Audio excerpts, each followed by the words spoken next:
Talafalava o David Tua le nei, o lo e whaafonga mai pēi le Radio Samoa, tasi lima i watolu a mō. Samoa i amanuia lau whaafonga ma lau whaasausaunga.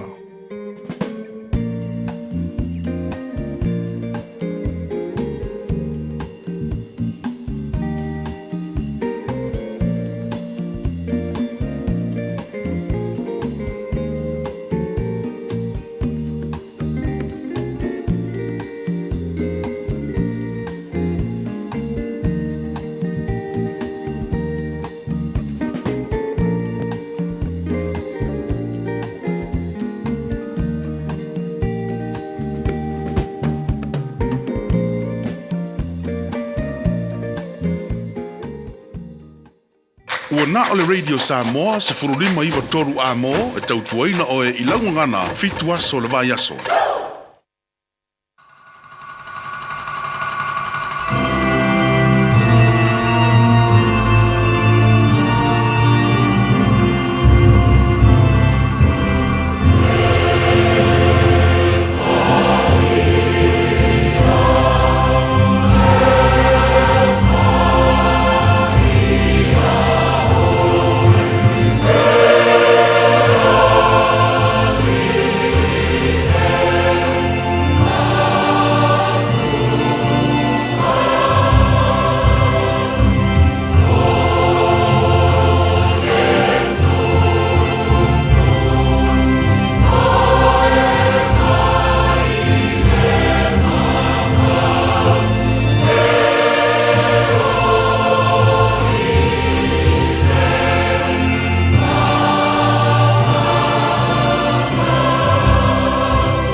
Maunga le manuia mo le nuu, ma maunga iti e fua mai le ame tonu, e whamasino e ia o e popua ngā o le nuu, e whaolaina fo e ia le whanau a e wa mātitiva, a e whamomoina e ia o le wa whasa wā.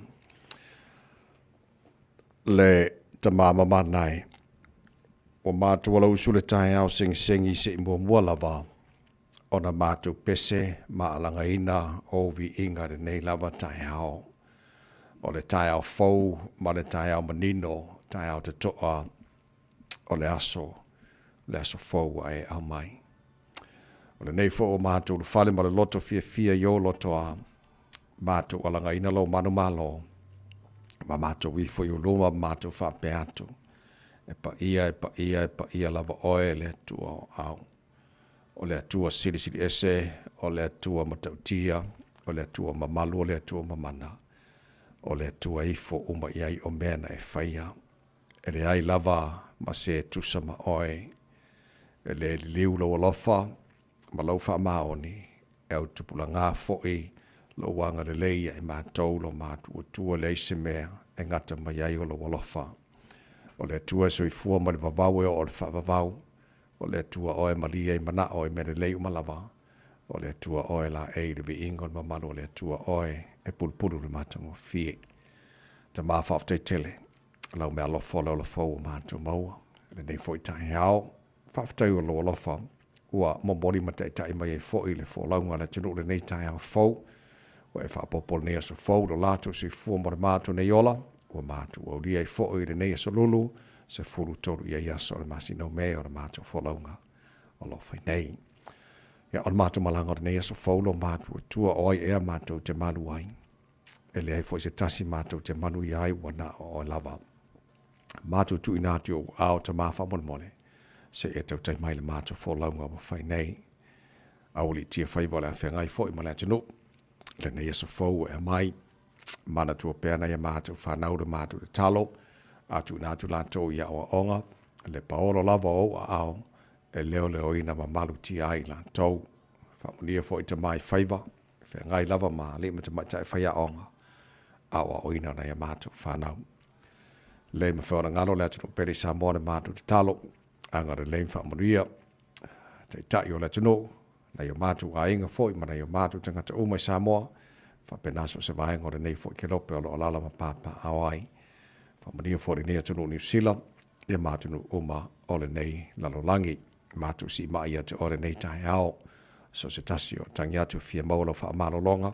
Ona ngase mai o le tino. Wha ata o toria i tono a inga. So se mauta ngase. Mātou bala aulo mana wha amalo long. Se pai ane, pai atu, pai ifo. Wha foi siaro lato malosi. Ai foi pea levi inga i atu. Oe. Ia e mana tua pea le talo ma le tui mai mo le panga. Na yo mātua tu asin sino le tino. Wa a whaiva lava e tapo ia. O whaiva fo ia manuia. Ia taitolo ina la tau le mawhanwhana o lo walofa. Ile nefo i aso e whafo isia pēra latu sui fua laule le tino. Sidi lava ile anganga. Whamase le anganga lo fiolo mātua tua nei ainga. Ia wala whai mai fo le nei tai au whano noanga ona o le malanga le whātua au ia le maliu maleoti. Wa motu si ai mawhtanga mawhana mana i ainga. Wo mai masani. Ia o mea o malamwhana mātua whaia nia so fau e mailo mātua tua. Mātua whaia lava. Ina ia fo iatu le vi inga ia te oe tu maua i pēr i ora mātou whāta wā ta mā wha manu ia mai e le tautua Radio Samoa nei aso a toa o mātou wole ma mātou wala au i nei mea malava e ala lava le sua wha manu malo Yesu Kiriso lo mātou ori mora mātou wha aola. Amen.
mai ile nei vai puna ole vi ingo le tua langina le vai pese ale kolisiva fa ya onga isamo le tau tua mo re Samoas falima e va tolu amo ta tolu le tula ono.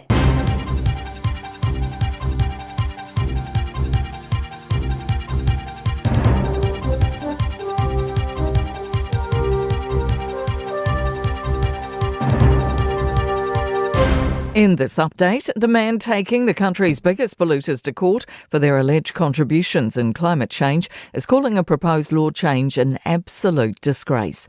In 2024, the Supreme Court ruled Mark Smith's case against 7 companies could proceed to trial. Now the government's preparing to change the law to prevent companies from being found liable for climate harm, with the law applying to current cases, including Smith's. Smith says a court of public opinion will ultimately pass judgment at the election. Is that the type of country that we want to be in which the government can run roughshod over active legal cases if they find that politically inconvenient? The Trade Minister says he expects the US government to announce a trade investigation into New Zealand and Australian lamb imports in the coming weeks. New Zealand lamb exports to the US have increased significantly in recent years. Don McClay has told RNZ the US is looking at conducting investigations as a way of putting tariffs in place after the Supreme Court deemed Donald Trump's sweeping tariffs illegal.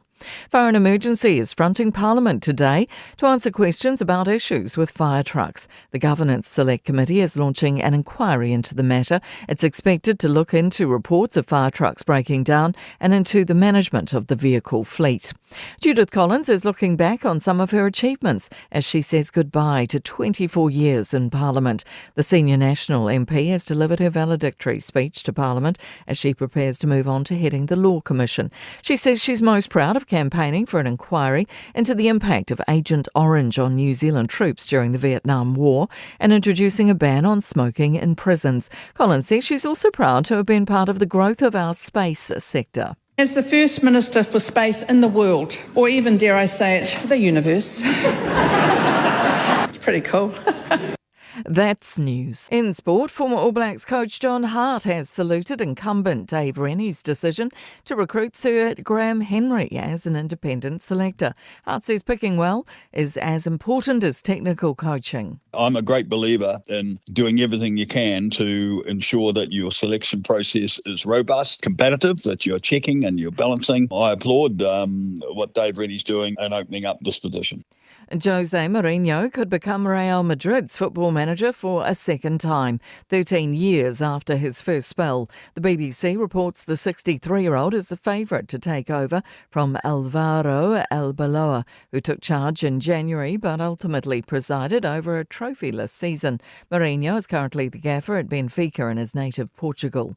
That's sport. I'm Jodie Gill. Ua na ole Radio Samoa se furulima iwa toru a mo e tautuaina o e ilaungangana fitua so le vai aso.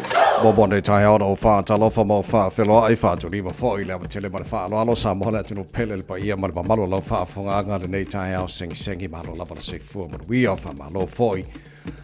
Le tunu e le folau o te fa talofa ia te oil se fa ma malo ta te fa ora you can resort there with ta to mawai le nei aso.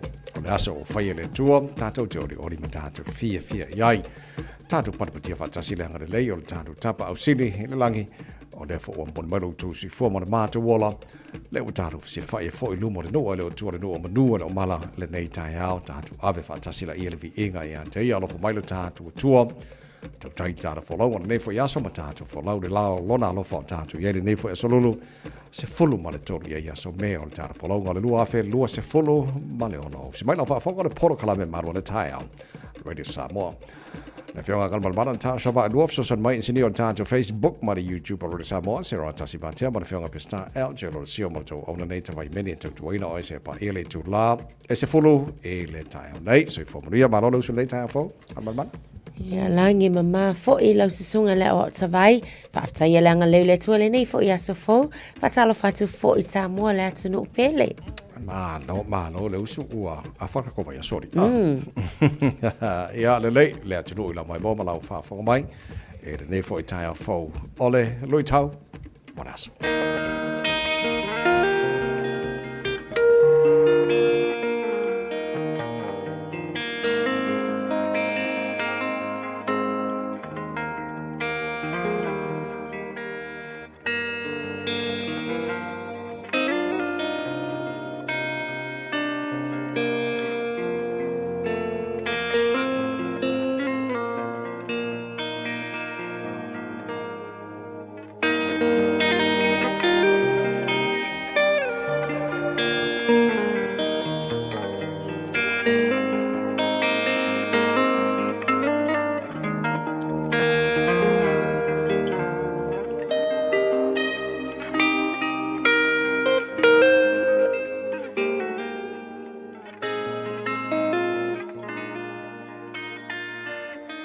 tau mō le aso.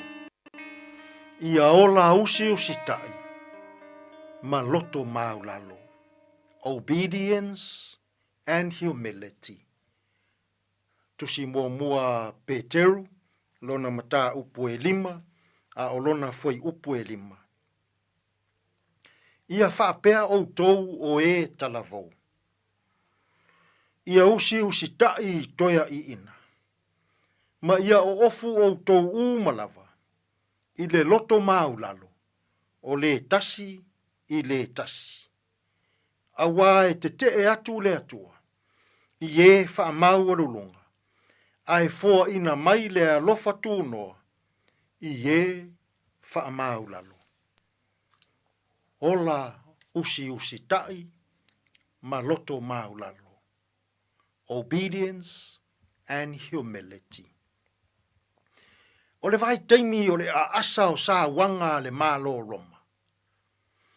I nai tangata whaatua ma tangata kerisiano. Na tusi a ai e Peteru lana tusi le nei. E whai ma whaamalo si au. E whai ma whaaloto tele. E whai ma whaamawhanawhana. I nai tangata o loo I le tū I sasai. O a sia I titi. O se tusi whaamalosi lea I tangata o loo sauaina. E whaamawhanawhana I le tangata whaatuatua. E whaaloto tele I le tangata mawhatia. Ma whaala ei au. I le tangata o loo tā o whimau. I lona whaatuatua. I a Yesu ke riso o le na whaasātau roina e le mālo Roma. Whai mai upu whaamalo si au a Peteru. Va ai lava I pupua ngā o Yesu. O lima o Yesu na tutui I whao. Va ana. O vai Yesu na tutui I whao. Va ai a I vai na. Male pale tui na tui le ao o Yesu. Va ai a I fofonga na. Male I tu na sunu I le tau. Whai mai Peteru. I tangata whaatuatua. Va ai a I le itu o Yesu na sonoi I le tau. O le nganga atua o loo momori mai Peteru. Ia a vea pua ngā na whea ngai mai Yesu I le sātau. E whai matai ala. I le whaatuatua o le tangata. O loo sawa ina I le mālo Roma. Ona o lona whaatuatua I le atua. Samoai. Tele sa wanga whea ngai ma I tātou. I le nei vai tau. I le tino, ma fau, ma le anganga. A o sa wā ina tangata kerisiano. Ona o le tāo fi mau I lo lātou whaatuatua. Ona o le fia sao atu I le ola e whaavavau. Whai mai le whaamalo si au a Peteru. Va ai a I pua ngā ma le sau a ina o Yesu. A lea pe e, mo mori mai ai manai ana o a onga ia. Whai mai Peteru I tangata whaatuatua. O lo o sau a ina. Ia tā ofi mau.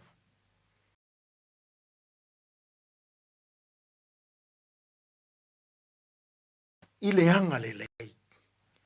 Ia tā ofi mau. I le loto whaamau lalo.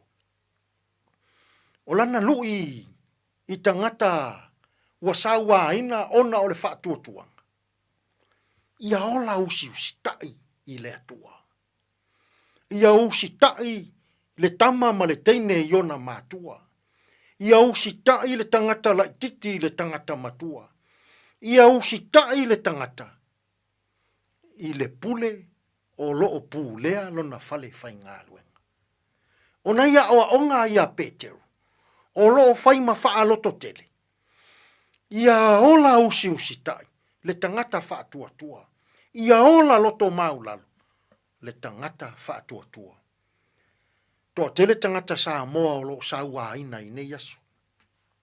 O sauanga, i le mafaufau, ma le anganga.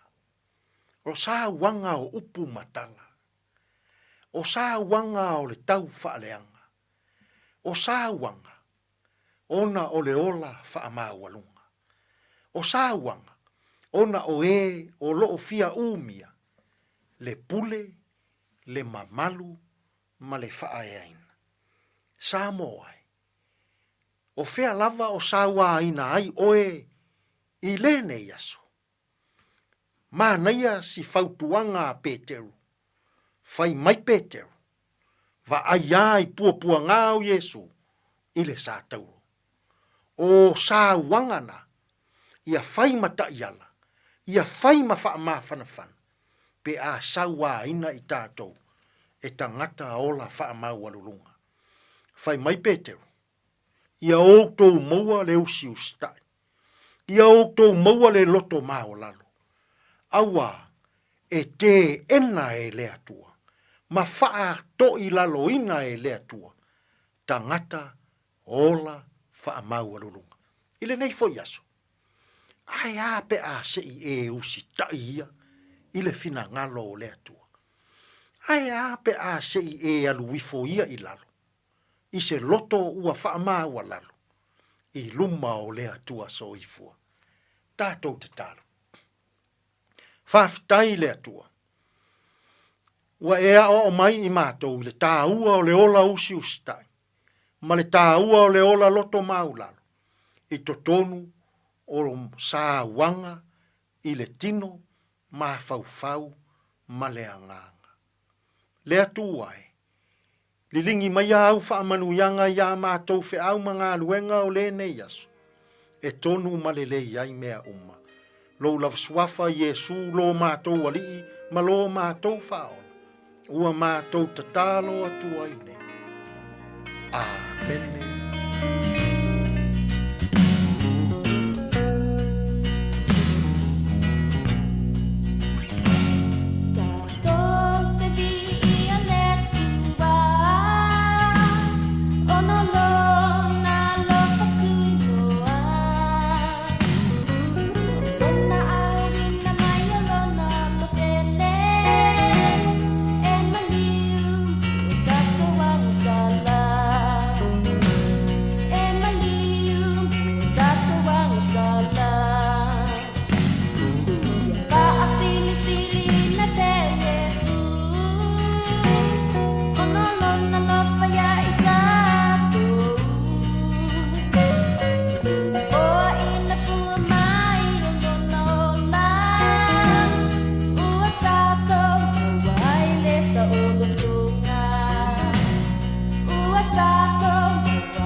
Sangala Sisters, Mato TV, Lea Tua, in a Westful Fitula, which I nearly July on, follow Longa, Enterprise Motor Group with Maruka Male Christian Savings, or I win a trailer for Club in Manuel Tayao. I let Radio Samon, I mean, John of Fagasono, Tarmosica, Faithful of Natayao, Matwai, Fi, Oi, Aiden Natayao, Foam Farmers, Alphonia, to Lelo to Bangarwanga, or the Ogaton of Vaso, what time to Yai. Father of my show, Tabi Montana, Bocalame, Areto, Oreola, depending on the song I had passed La Faracopa.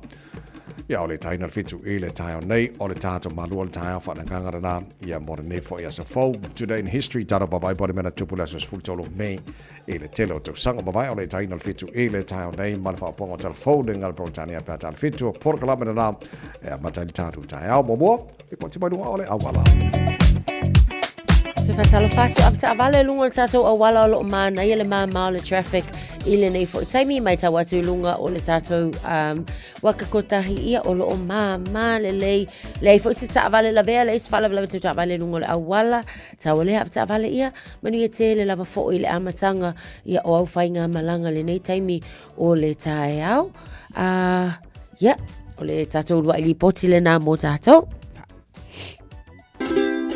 Talo fa Samoa wa ule nei o kasfutialu a wale sui ale ngila wa ule kio a eva mai ina se fudu lima iva kolu a mo Radio Samoa vevela a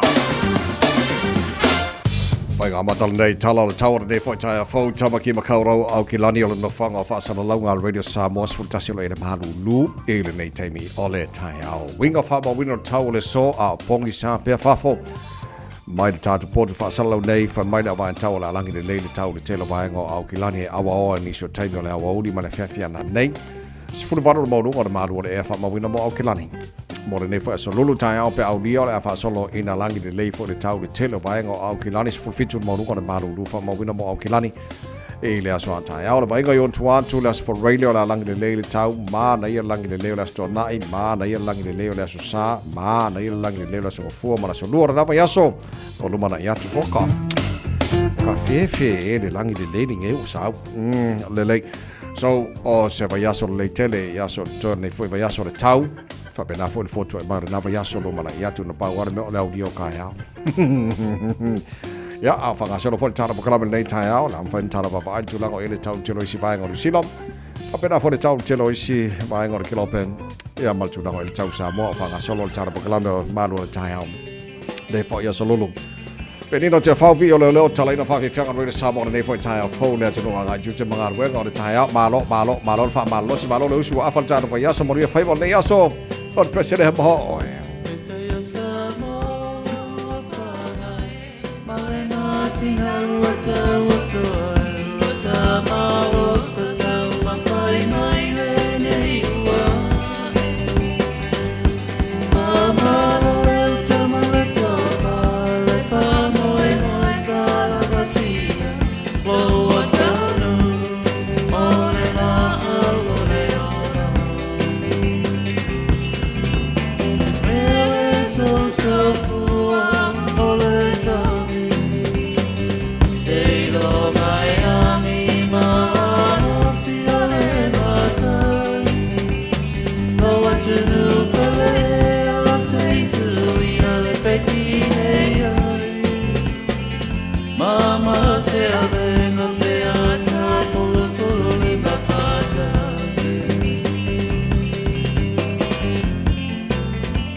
So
Hey.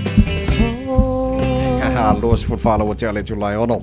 Malo of challenge no fa chalo fa pa angal chana pakalame o chan to fero I fo ima mafu chelung o chan to Facebook mari YouTube ron samo. Ere ne chaya malo lover se fo man. We fa fo mai le chan to tasidima toru amo. Ya o telo le o fa solo in fa mai fo ngadwenga engineer. Ya time fa ima motu mai.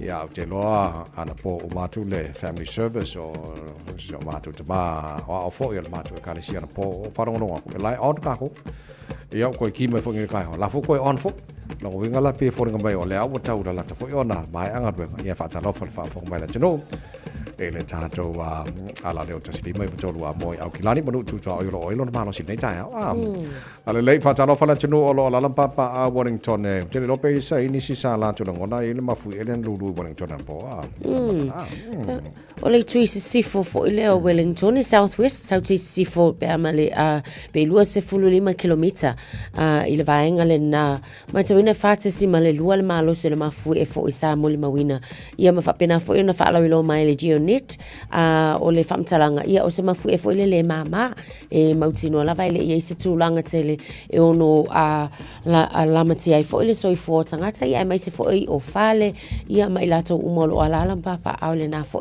I to Wellington ai po le tau le ivana po le sa fa longo nai le vaenga le nai Wellington ya le torsia ya o ko ni fa vaenga fa nai tatou la papa au la mo ya ono tulango e na fo mafu e po na po te no pe ini so fa fo mai na la tu ngona ina le maro se na fo mafu e pe ona ya la mo po ta no na fi e pase se ya sa fi e le dead virus hantavirus ile ba fo le po le cruise ship o le ma wo la so na fi ele tau no i pase se tono Australia ma to tasi tatou ni sila so te lo o le ngalwenga o lo mo toi fai te mine nei o le mauti no o lai isolate la to nei fai so nga o ma ina ia wona ia fai na le ngata Australia tatou fo New Zealand ia o le tulanga le o le wa fa mauti no mai o lo o soifua malo lo ina le lava foi ia le tangata anu o New Zealand le o lo o ua taunu I Australia ma o la foi o lo o tonu o le quarantine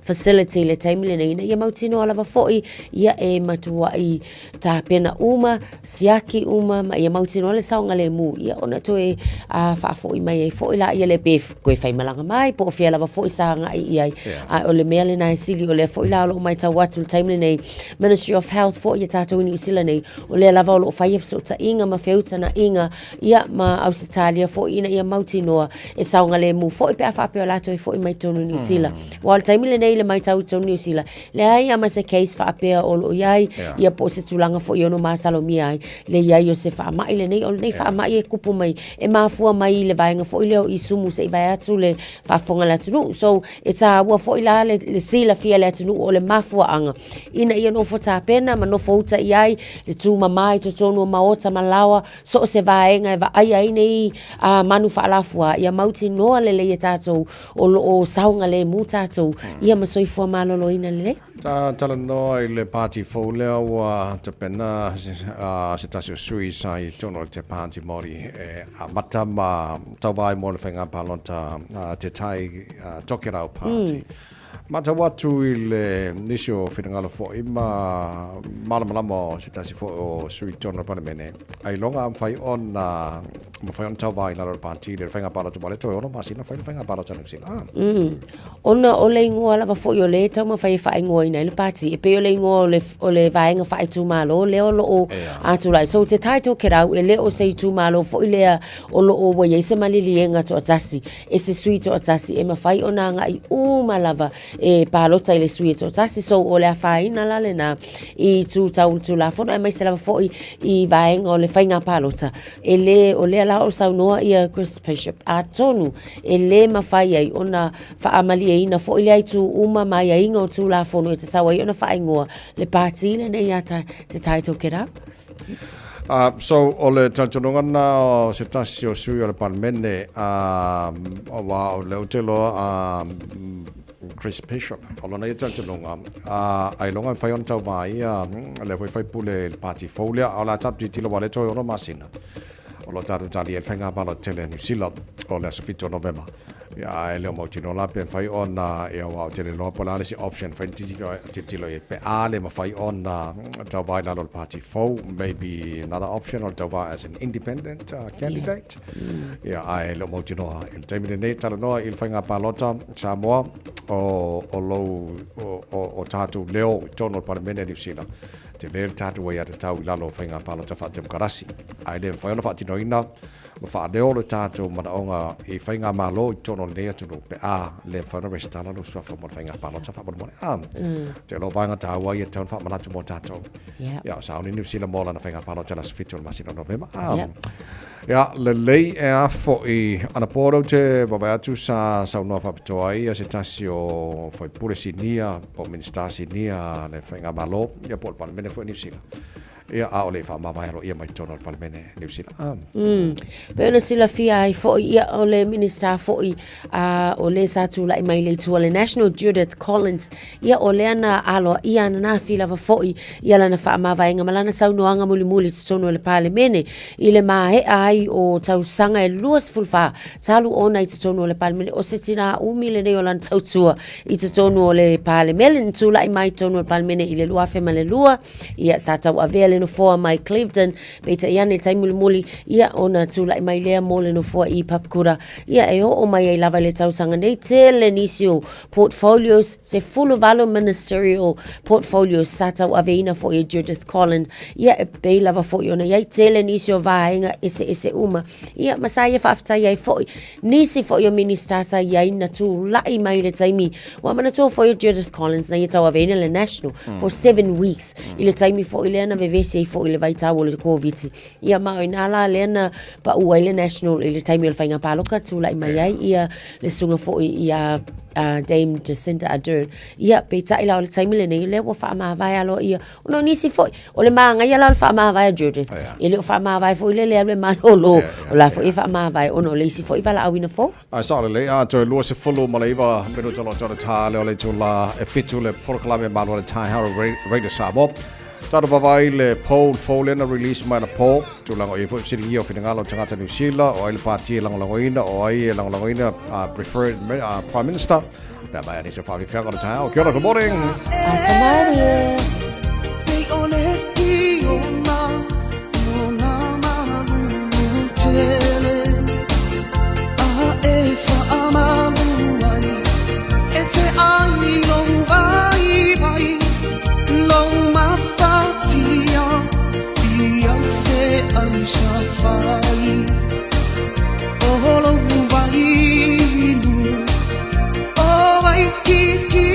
Sili e maharuru e se asipurimi a e tauma fai e te oli biwa e miti I se falusi koti ua sili lava pinao I le atalunga Mana ona wharesa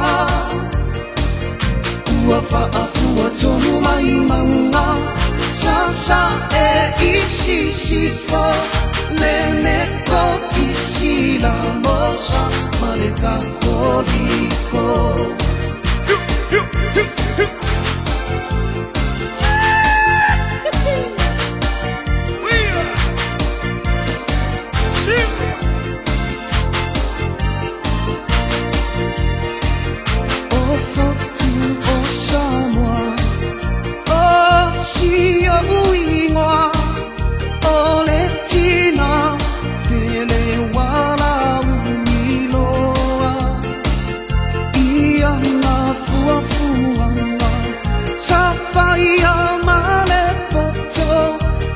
Whaiaia ku Whia ngai ngā pule ono Whaasolo I totonu O la umahi moanga E te maia O malu malusa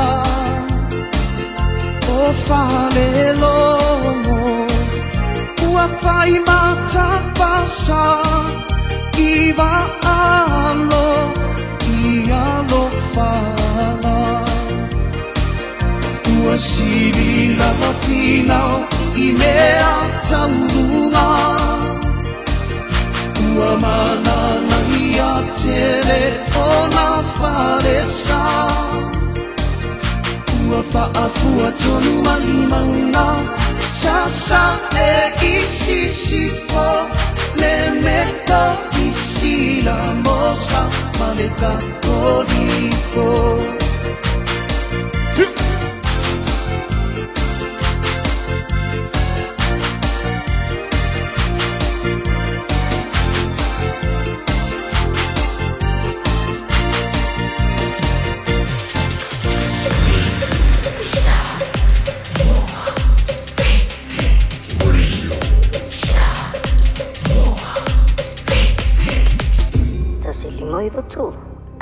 Our team is made up of many Pacific cultures, with hundreds of others just like you, to support thousands of Pacific islands, so future generations can thrive.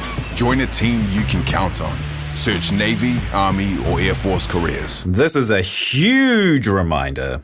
Sorry, that was a bit much. This is your big reminder to do that little job of getting your winter immunisations, including flu, booked in now. They're available through bookmyvaccine.nz or your healthcare provider. O te ngana ni fo. Whawape nei loi le Papa Toe Toe Dental. Ma whaongalau Community Services Card. E se iailo ni fo I le nao le fase fulu tā la. E whaia foi ni fo auroi whaai ila ai lau smile. Susu mai pe wala au mai I le Papa Toe Toe Dental I le lua fitu valu whabalu tolu o le tua tusi tolu fitu lima Great South Road Papa Toe Toe. Papa Toe Dental. Smile every day. Hey, don't be that guy or that auntie ignoring a sore throat. This isn't just some drink some lemon tea in your sweet situation. Untreated sore throats can lead to rheumatic fever. Nobody wants that for their family, eh? Go get your Pepe's sore throats checked at your GP, school nurse, or pharmacy. It's quick, easy, and most importantly, free. So come on, whānau. This summer, take care of your tamariki. Get it checked and get it treated. For more info, hit us up on socials at Stop Sore Throats or visit stopsorethroats.nz. Whataro whaini so paanga le tāra pokalame whatam whaina whaatasi mai ma pia ma mai le tātou tua fōi ma le pokalame maro le tāia ora nei fōi tāia fau o ngā tono vasa o tātou iei mo tātou I New Zealand na whato aso lua si paanga lei o le malo tele o Amerika mai si paanga o ke lope. Ia, vi ere lofa le tua o tātou o kia fōi nei tāia fau. Sa tātara no nei tāia o leo tātou whate tali toi oro masina whaatau no ul whainga palo te tele a New Zealand.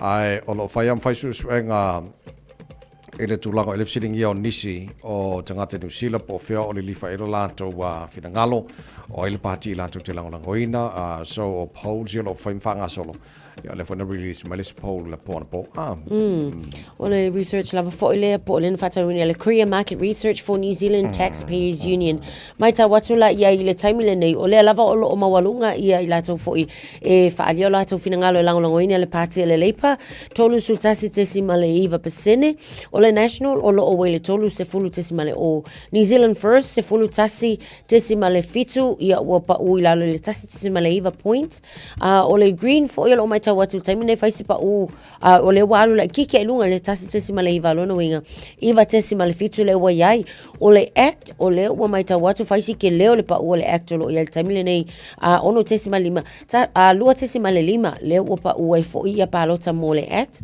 te pati maori e fa tesi male tasi kasi kesi male lima le pasene fo ile le ua se tiala i tite ilunga ile titilo lavala ia ino fo ia mfai ia ona toi fatu la mai se fai ngā malo fo o le ai mai tawina ino fo le National and New Zealand First and Act ia e maua ino fo e ono sulua una winga o la ia ai la kiki ala si fa malama le mauti no il taimi le nei pe a fo le fai tawa fai fo ia ono fo e te tau ono no fo ia ma fausi ai fo ile pa le mene o le vaenga le opposition o lo mai tawatu fasu tasi le Labour sfulu le Green te pati maori e lima ia ona maua le lima sfulu mal valu no folo no winga o le ai mautu le coalition la tau le taimi le nei titiro fo ile fai tawa fai palo tai o le suswenga fo le o le te papa ia tu sa sitting here the most preferred prime minister e le fo suswenga e maua o le ua toe se mai rumo le langolongo ina tu sinave maulu mutua Christopher Luxon ia pe ona maua o te papa ia tu le o mamau te lea so the most preferred prime minister le lo futasi te sima 5% ia langolongo ina mo tu sinave maulu mutua Christopher Luxon ia le te Labour Chris Hipkins 5% so bang o mana sa fa ni so ngana pe ona yai once again not to from not to tower te le restalo mo tata finga pa no ta fa mo to to be samo nei tai au to lua se fulu mo tasi mino jolo jolo tale ole tu la e fitu ama fa fa ngol tai au ta to le poti mo ngona wala so ele le mal tata ma lo tai fa nga a retro o lo nei tai au te pe mai pasta la fa le copa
Samoa. Tasilima iwa tolu amo. Lo ia le whaalawalawe tau ta avale taimi le I mamau atu I le vaenga le on State Highway 1 la talata lava jury le la o mai tau atu taimi nei o le na o o tele na whaonga ina be toe nga ia tua tatu ta avale whaonga mai rama on State Highway 1 I le pasile na Oira Road on State Highway 22 le la mai tau atu taimi le nei o lo whai asi pisi mai o le vaenga le na le State Highway 22 luas fuma lua o lo whai si slow I le taimi le nei ia ai mo tātou avata avale o nā la fo yolo o faisi te leo nei vaenga le nai poloka mai nā I le vaenga nai lungo tātou State Highway 1 jury maleanga I maila I nei papkura whaasolo solo mai e lava foi le mai tau atu pai rata o lea fo yolo o matua pisi mai I le taimi le nei o le taiao niso vaenga o tātou awala umalava o lo tu mau le feo lolo paule na o le vaenga o le o faisi poloka I le taimi le nei ona o le whaalawalawa tau ta avale na ia tautua na avata avale saonga le mu pea o lunga o le awala nei taimi o le taiao just fulona minuta on tā leo le tulai fitu. Tā lofa lava o le siu fofonga le nei o Samoa le Radio Samoa. Bread of life sent down from glory. Many things you were on earth, a holy king, a carpenter, but you are the living word. Say it now. Come on.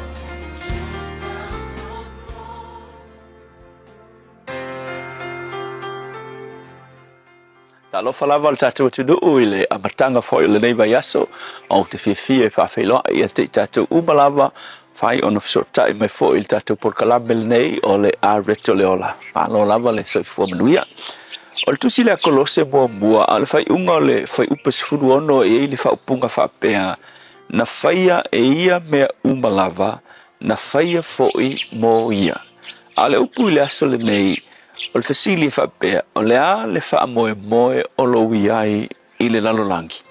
What is your purpose here on earth? Le a le fa moe le ua tu uai oe ia ma e nofo I le lalolangi le nei. O le tala fa no fe mai le tasi au nai longa le tua o le mea e sili le fa no I le lalolangi le nei e le o le oti. Ai o le o langa e au noa ma se fa moe. Para le fa moe e te le maua pe a e le loa ia le mea na e sawai wingo le fa moe o lo wi loa ma lo mauti noa ma malama I le mea nga e sawai ma le mafua anga o lo iai I le lalolangi le nei ai kolose mo fe upe sfuru ono fe malta la tu spa ia o lo iai na faia le tua mea umalava o mea va aia ma mea e le o va aia me va ia e afiai oe me le va ia e afiai angelu afe mai na faia foi mo ia winga sina upu ta u fa pe na faia mo le vi inga o le tua o ilola kali le fesidi ile fa mo o lo ia ile la langi le nei o lo ia ile la langi le nei na faia oe le tua ina ia vi ai le tua lona winga na eso I fua mai ile la lolangi le nei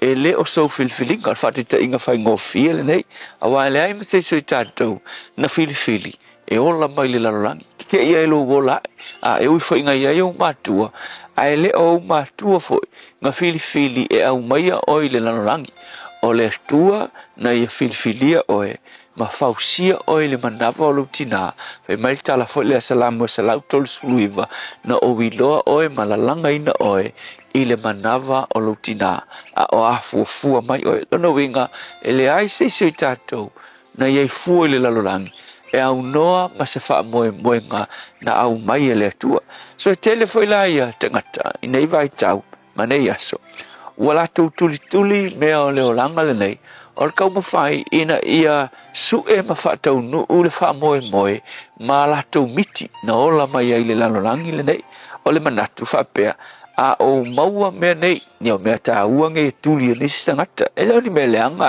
a fai e ke kulia me nei e no malo wilo le mafu anga lo ia nei ia vi ia ile tu e o nga le ise winga o lo langa a me nei ni si wala tu tuli ia le o ni si wala tu tuli le mamalu ni si wala tu tuli le lawilo me nga e makua driving o langa o isi tangata ile manatu ila to a o mawale o a o mawale lawilo a o mawale mamalu ua le upfapetane ua fulfill no winga ua taulau mafatau no wina le mafuanga na o wolai pare ke lo fe mai kara kuspa ia e tangata na ia tulia me la langi na ia maua solomona fe mai na ia maua le o na ia maua le mamalu na ia maua me lava fe mai kala fo ele tusi na fai la unga le mta upe lu por fai upe valu ngal se fulu fai mai na o maua me na mana o ia ilo loto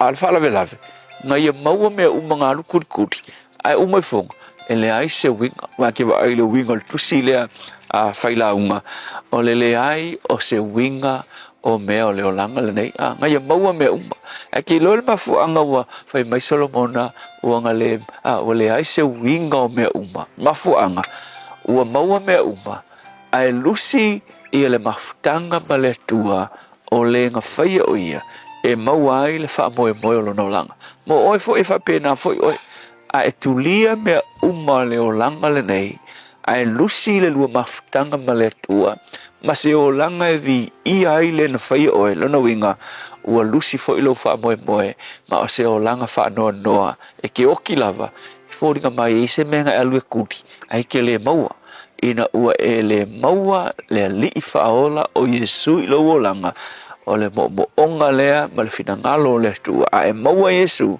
ma vi ia ai lea o le tua o le na fai oe ma au maia oe le larangi nei le tua o ai seisi o na tuli me o le nei o langa ia ai le tulia oe o le maua ai le wha moe moe o i mātou ma whaia i mātou so soani le ngango lau fio ia te ia le nei aso whawhita Yesu Amen.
Hale puna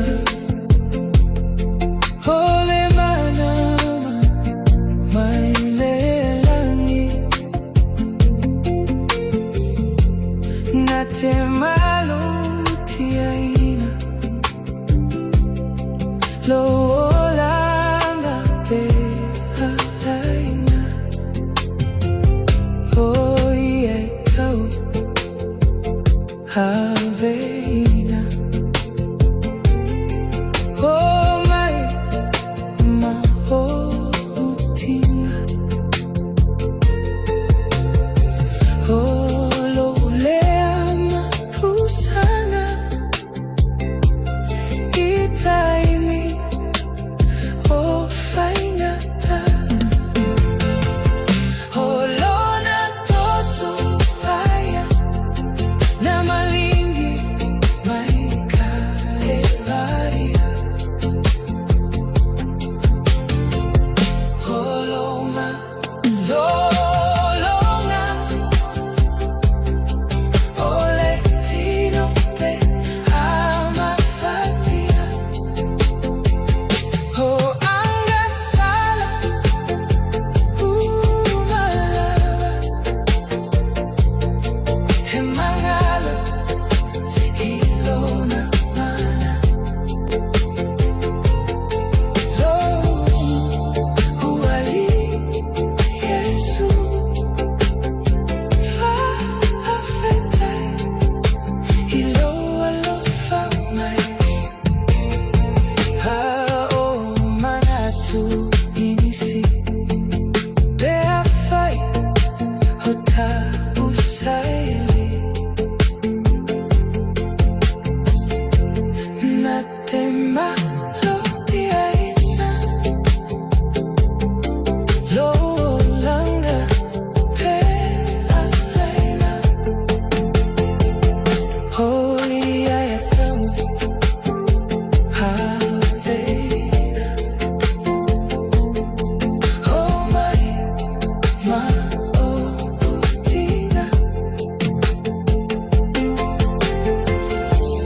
Lo ulea mapusanga Hitaimi Oh fainata Wa maua le puna o le pese wha mai ai le porkalame a reto le ola o le nefu tai hau ina wato lua minuto lo tōra tālo le tūlai fitu la sosfun tolo o mea mera tupura nei asu tau sanga o mawhai.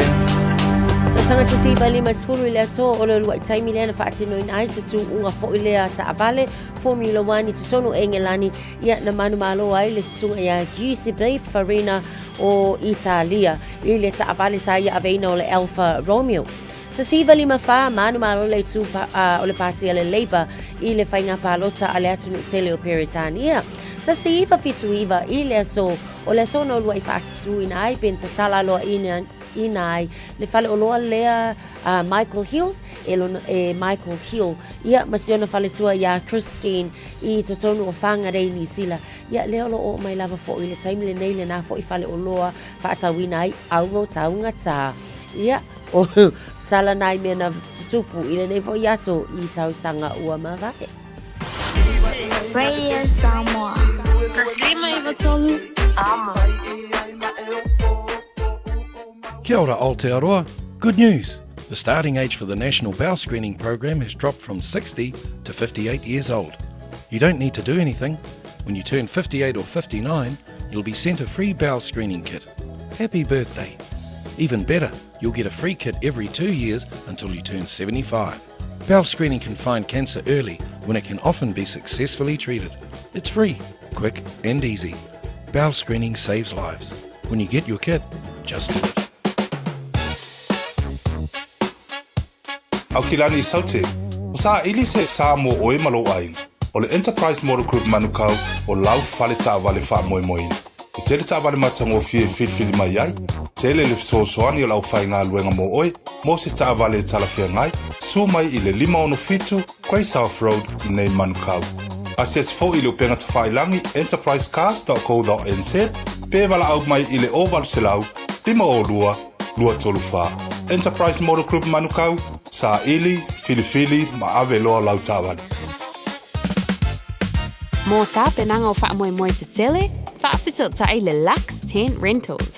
Maua whale ie, nufoa, lau, stage maisi. Veri mai loa sa Taj Singh i le olua lua, 5-5-2 olua lua, 5-5-2 Ua mawhai nei o na whaatau wantu tōpapa le Digicel i lunga o le upenga ta whailangi a le ClickX Pacific. E mawhai fōi o na lafo aise leni i le MyCash a le Digicel i Samoa, tō ngā whiti mawaru atu i le na o le 5 tā la. E le leile reiti aso taitasi ma e whaingo fie fōi o na e listalai. Asisiane i le clickx.com e lafo aisau tapap a le Digicel. Pe lafo ai fōi sau tupe i le MyCash a le Digicel Samoa, tō ngā whiti mawaru atu. Morisi whaamtalanga vla au le Olua tasi 5 tolu fafa. Olua tasi 5 tolu fafa. Le Shine Dental. Lau fale whaini fo wha moina. Lato te whaia fōwha te alanoa ngō unifo. Ia so lulu tai tasi. Te le awala e me whai ona tutongi ai lau tong fitinga. A whio mai loa i le 5-5 Great South Road Manukau. Bevili mai le 2-5 o nōnu whawha.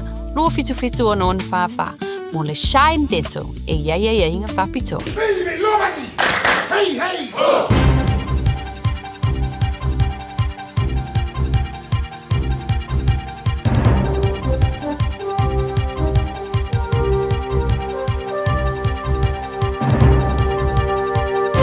In this update, Federated Farmers says New Zealand sheep meat exports to the US are a win-win for both countries. Trade Minister Todd McClay has revealed he expects the US government to announce a trade investigation into our lamb imports in the coming weeks as a means to impose more tariffs. Federated Farmers Meat and Wool Chair Richard Dawkins says our exports complement the US production season. It really enhances their market and allows the American consumer to get a taste for lamb, which has beneficial flow-on effects for the American producers as well. The fight continues for the man whose landmark case against Fonterra and 6 other large polluters has provoked government intervention. In 2024, the Supreme Court granted activist Mark Smith the right to sue the companies over their alleged contributions to climate change. A new proposed law change will prevent the companies from being found liable for climate harm and will apply to both future and ongoing cases, including Smith's. Mark Smith says he won't let this slide. These are not dictators who can just make determinations from on high about how things roll. This is a society that's based on the rule of law. What's going on here? Christchurch City Council is planning to give the Anglican Church another $15 million to restore Christchurch Cathedral. It's proposing using $35.8 million of the forecast $44.4 million in savings from its annual budget to fund some of the city's quake-damaged heritage buildings. Foreign Emergency will face questions from a select committee today over its vehicle fleet, including reports of fire trucks breaking down. The committee deputy chair, Nationals Tim Costley, says it's important firefighters have the necessary support to effectively carry out their duties. The last 5 lots of answers we've had have been confusing, they've been concerning, they've kept changing. We just want to get the truth. Homeowners are holding on to properties longer than before. Latest data by property information firm Cotality shows the median hold period for profitable resales is now 10 years, the equal longest period on record. That's news. In sport, a 4-year World Rugby investigation has revealed 6 Georgian players participated in a urine swapping scheme to dodge anti-doping tests. Punishments range from 9 months to 11 years after the sextet were found guilty of supplying clean urine to mask the use of recreational rather than performance-enhancing drugs.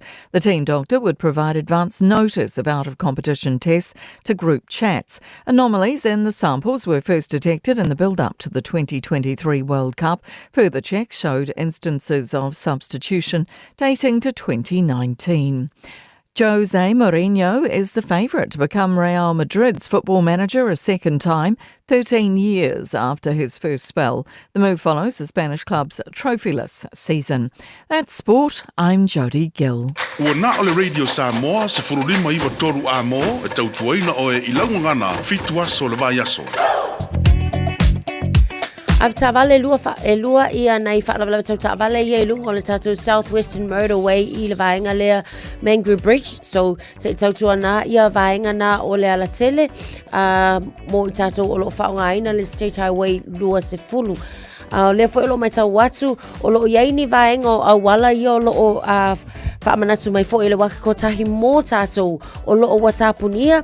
State Highway luas full closure i le vaenga lea Maori Street to State Highway se fulu ma le ono Great North Road. Ia e au fiaila ma le tātou northbound Waterview Tunnel. Mō lea so se ia o le aso atai au. Ni sira nā o vaenga o le avawe fo ia o na PC ia i le taimile nei o le taiao ia e tahawal sila fia ina ia fuafua mamau ia i fo i le whaongaina o nisi roots mō tātou ave ta avale. Isi o vaenga o tātou au wala o le fo i o lo mai tau watu na lava i feo lolo. Henderson o lea o lo o utilo atu i Auckland Cumeo Motorway na le vaenga le nai i Henderson. O le fo i o lo o iai le atol ta avale o lo na winga o se isi fo i o whaalawalawe tau ta avale le taimile nei i lunga o le au wala. Faisi pisi o tātou i le tātou Northern Motorway le taimile nei maleanga i atu fo i tā kapuna i le mai tau watu. O le feo lolo lunga le Southern i le taimile nei tu mau le pisi mai i le State Highway lua sumalua o na whaalawalawe tau ta avale le fo ina le ipoti atu mua na le vaenga le nanga i atu jury mo oi ave ta avale le ua ono minute te ai le tu lai fitu.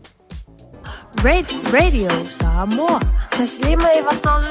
Amo.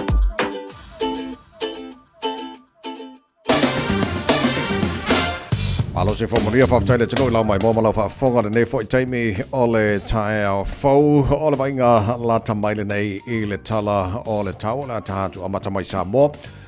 Papa ya tolo awa malangi le mel tau Samoa e le nei taimo le tae au te valu I Samoa winga fa mo winga tau I Samoa mo nei so lulu o la fa solo ina awa o tau langi le leifo I le telo taimi. Ya se vanga fo ini so vainga na tino e pa o timu.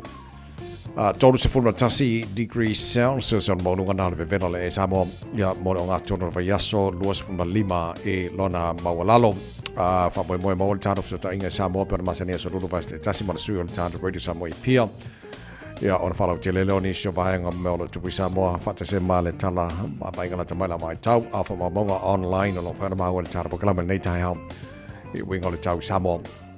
Dei foi vaenga o le tae au fau fatalo fatoi pa angal tara pakalame America Samoa fa pena foi Samoa lunga o Facebook ma le YouTube o le Samoa I ma fa fonga mai Samoa le FM 106.1.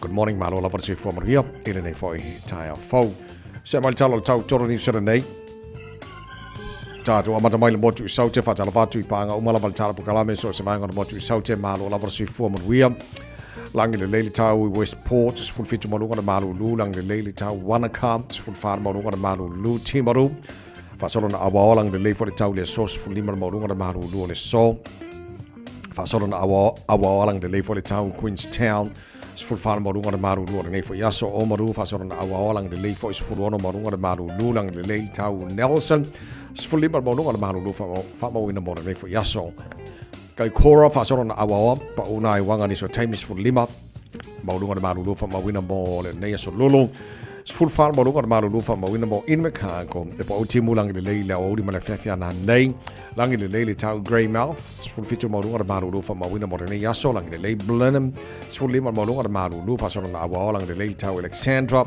full far maulunga na malu fa mawina mo le so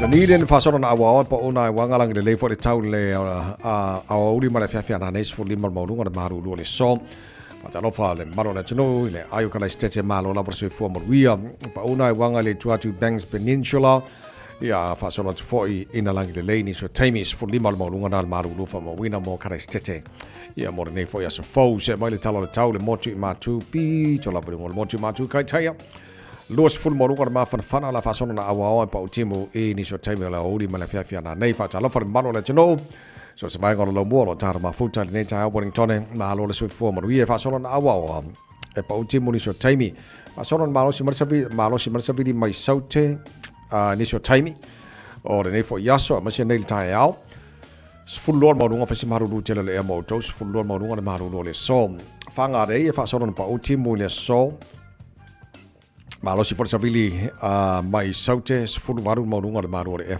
fa mawina I le nei fo yaso tauranga lang le leile taus fu iwa maununga le malu le ea lang le lei tau pos fu fa maununga le malu lu a roto ruas fu lima maununga le malu lu fa mawino le so lang le leile tau mo tau I le nei so lulu fu fa maununga le malu lu fa mawino mo Palmerston North le awa pa utimo I ni so taimis fu fitu maununga le malu lu ni Plymouth lang le lei I le tau le nei yaso fu luona maununga le malu lu nei pia ta so na awa pa utimo ni so taimi Masterton awa fo pa utimo fu tolu maununga le malu lu le Sullivan awa pa utimo le awa uli ma le fia na nei fu lima maununga le malu lu fa mawino mo Leven ele so Hastings awa pa utimo ni so taimis fu lima maununga le malu lu fu lima maununga le malu lu Gisborne awa fo pa utimo le so kiri do ma lo se fo ma lang le ta mo to le so fu fitu maununga le malu lu fa mawino mo Hamilton le nei fo ia so fo tato aulia Tama ki makaura wa kilani no fanga fa solo radio Samoa ele malama le ya fa fo su tasolo ile malu lu fa mai la mai tau fa solo ina langi le tau mo ta tau le so awa ni so taimi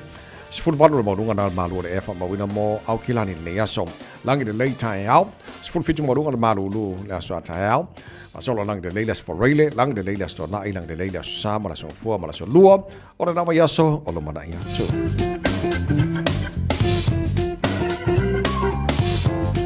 Mabawa o manau jo I na mai la mai tau nei taimi ole tai au ina o se fulu ma le tasi ma le afala wa tai nei le July fitu ya le lei o lo ke aka nga po ngal mal mana o fai tau mor ka nga ka fo ile a e pe fia ula vale a se le pico ka mo ya nga ia a wa se lo le pico ka mo ia nga ku wa e nga ka tackle oi ia tika I olau TV. O so sang kele langa mo le leo. Wale mai mo kai mo le kuria oi. Ia wala vale tackle. Alo men tupua. Io o I fanga rei. Pona na file te o le fitu fo ile le taiao. Mai tawina la stasi fo yo la sa felu ai ngai falolo. Wale vanga faila mi o le tangata fo ile. Fa ai o le fau e se vai atu fo ile fa fonga la tunu I te tonu ngai ka fa ka o loa. Ia ai nga o ai nga fo ile le fa leanga ia fa malama na isi fale o loa ka kiki solo la pisi. O la rana na lipotia fo ile po lenga vile tangata ia leo.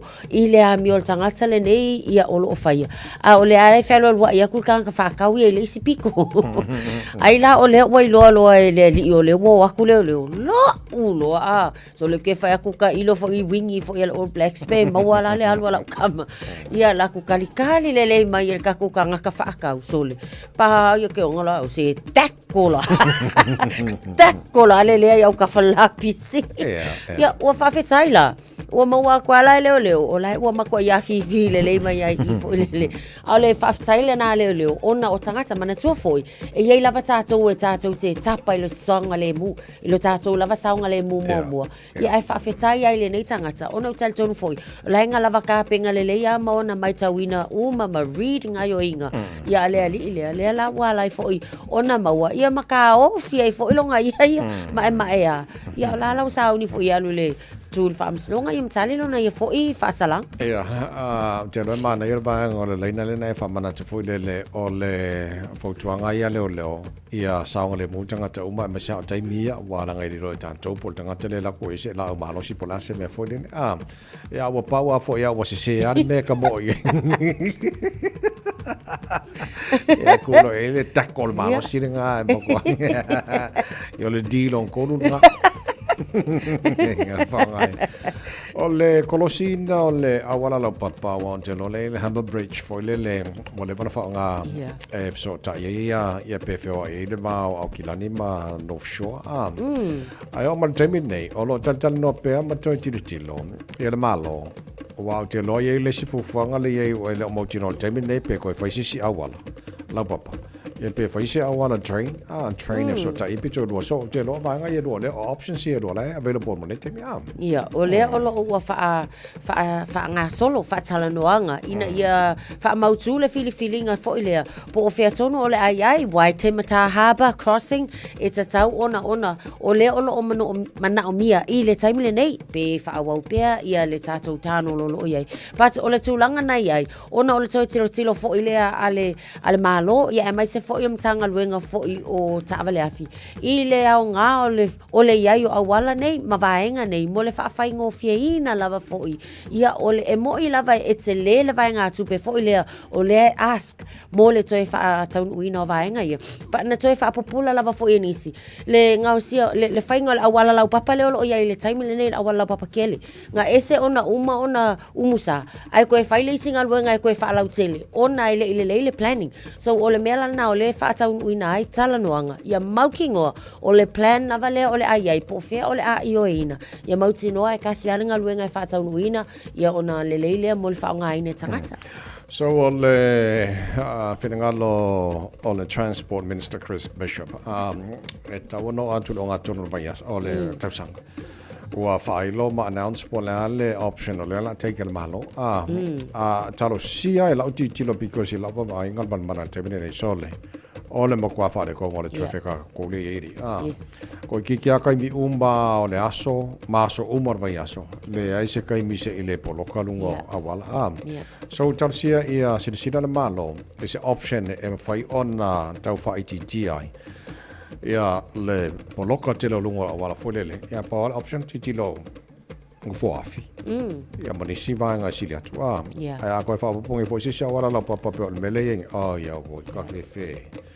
E whea ngai kako mo whaane kongu i tūlanga. Le lei o titilo atu nisi o vanga na maua le tāpua kala me fo le o le filifilia e le whaia o ngā fō le olpeleki. Dave Rennie. O se tasi fo i sa vea fo i whaia o ngā le olpeleki ma te le fo i lona sao. Sir Graham Henry. E vea o one of the selectors. O se matua i option le leia. Ia ma te le fo i le. Lumana i le mo le olpeleki. Ia mfufanga tura mai le whaia o ngā fō. Ona o le ua o mai le taimi le o toi mamao o whatau nuina le test mo le All Blacks. Le whatau nuina i Christchurch ia iu laila so wha.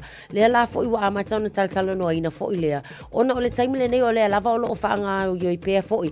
Ma o lo o wha awau langa ngā luenga coaching fo i lea ila na au lea ia i apani. Ai o lea ua mai tauina. O pēa ma se toi se fulu o ele o toi mamao. Ele o toi mamao ona o le i le taimi le talonga. But o lo o mai tauina o la lava fo i. O longa winga o le kau avelua. But o le leila o le taimi le nei o le olo o iai mai isi whaia o ngā lango fo i la tau fo i sata a alo i mua i le awa le atunu. O le ua tau whaia i o la tau sao. E ma whaia na fisosoani la i le fo i mai le tātou coach le na filifilia mo le tātou au. Ia e mai se o kapengang la lava e tu maulo na taltonunga fo i lea. Le se mea whaina le tāpena ina o tamata a alo. Ia mo le tāalonga mua le. Ia, so o le tulanga e a moni au walanga le la a mata finals o kalapui a Japan. In the Japan's League One competition. Ia aula le whaia o ngai le whaia o le whaia o le pleki le Kobe Steelers. Ia ola e lead mai le round robin. Ala nuingala le malolo vaso tasi. Ia on whangasolo le o playoffs po finals fo lele. E toi fo ielan whaia o ngai o. O le teime toi fo i mai ai. O le titula tu li poti na maua le tāpo kalame. Pe toi se fulu aswa a makal test. Ia iulai. E pauna le umi o le la ia ai te lo le la ngaru lui whaia o ngalangolango ma so soani fo e ma Sir Graham Henry ma la tau mo lo ia mo te pena ino le ausan whaia o ngalawa makanga le lei atu 25 Ioi le lei la na wa le iai o Reggie McCaw Dan Carter Kevin Mialamu Gilbert Enoka ia ma le sunga ia tana umanga o la tau lai o le uma ngai a ke le la so soani ia il whaia o nga ulu le mo le a ma le lei ia ma I start to tima na yore nei tai fa mo mo se ma kwai fai fa le leisa ko ki ma ngai a se tos foi ma se a boka ia va Singapore le si kama fo ia la iki a le sau i pe pala iki o kale ma ngai a o makua pa lengi uma la sululu la so sa le ia se full mo le valo challenge life fitu mai fa fianga mai fa na Jerome Gray sa te pokala ngal projania think a minute on tart of so tai le samo o nga toro le foi va yaso ta tu ia ma lo se fo Le mafuanga le nei nei lo, le tango le tatau i samo, o le maranga te ine to alua na feo si mai fiti le vasalolo. Na la au mai ai o le atu au, na sia la pese tutu mau, e fai mai e tatao fa fine ai le tatao o tade.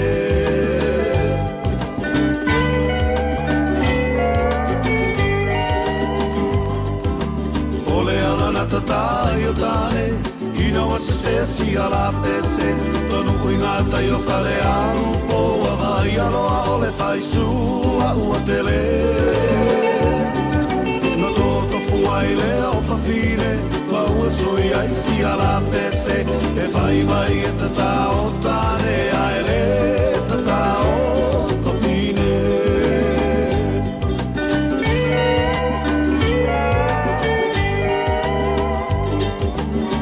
Sila isi tama ua taatia O le tufunga lea ua amatalia E talo whaua tangi au ewe Ua oti solo i le au tapunu tele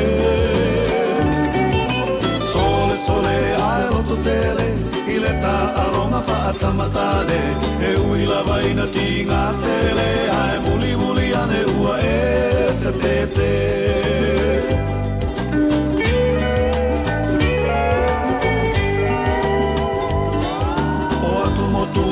Pasifika, e sili Samoa le tautaua O le songa imiti wa sa vali mai Ua whepula fi mai o na whaila O aso whaai po wha muli ali au Whaatu alua seru whaalau whau O le singano whaapea whaau mutau Ua ova i le masa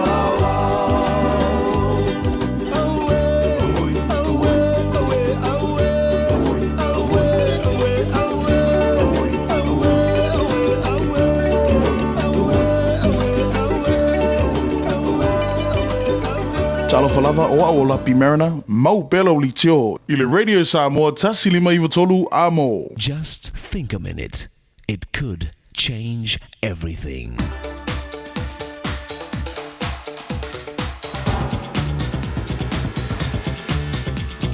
Think a minute. A recent survey was given to thousands of people. 91% said they regularly tell lies. 50% call into their jobs saying they're sick when they're not. In fact, over half of all stealing from stores and businesses is done by their own employees. One survey question was this: what are you willing to do for $10 million? 25% of the people said they would leave their mate and children. And 7% said they would murder a stranger for $10 million. So in a crowd of 1,000 people, there are 70 people who would kill you for $10 million. Think about it. I asked myself, how much like those average people am I? Have I lied to family or friends, or stolen from my workplace? Have I cheated in school or on my taxes, broken any of my promises? If I was guaranteed I could get away with anything I wanted, what would I do? A famous writer said, honesty is like art. You have to draw the line somewhere. Problem is, who draws the line? Me by myself? Or does the line change with each situation I'm in? Unfortunately, lying, cheating, even stealing come rather naturally to us. We do what it takes to survive and succeed because we think it's the only way to get ahead. That's how confused we've become. Honesty is the best policy, but there are few policy holders. We think it's just a small white lie or cheap thing that we stole. But soon, being dishonest just becomes our way of doing things. Yet no matter how much money and status we gain, we actually end up the biggest loser. That's why total honesty in little things is a really big thing. Don't forget, sooner or later, we will all pay for our dishonesty in life. It's impossible to escape, except for one way. The only way to get free from the painful penalty of your wrongs is to simply and sincerely ask Jesus to forgive you for your dishonest heart and lifestyle. Then He can help you start changing to become the successful person of honesty and character He created you to be. Just think a minute. If you'd like a free CD of our top 40 programs, write to us on the internet at www.thinkaminute.com and catch us tomorrow at this same time when we stop and think a minute.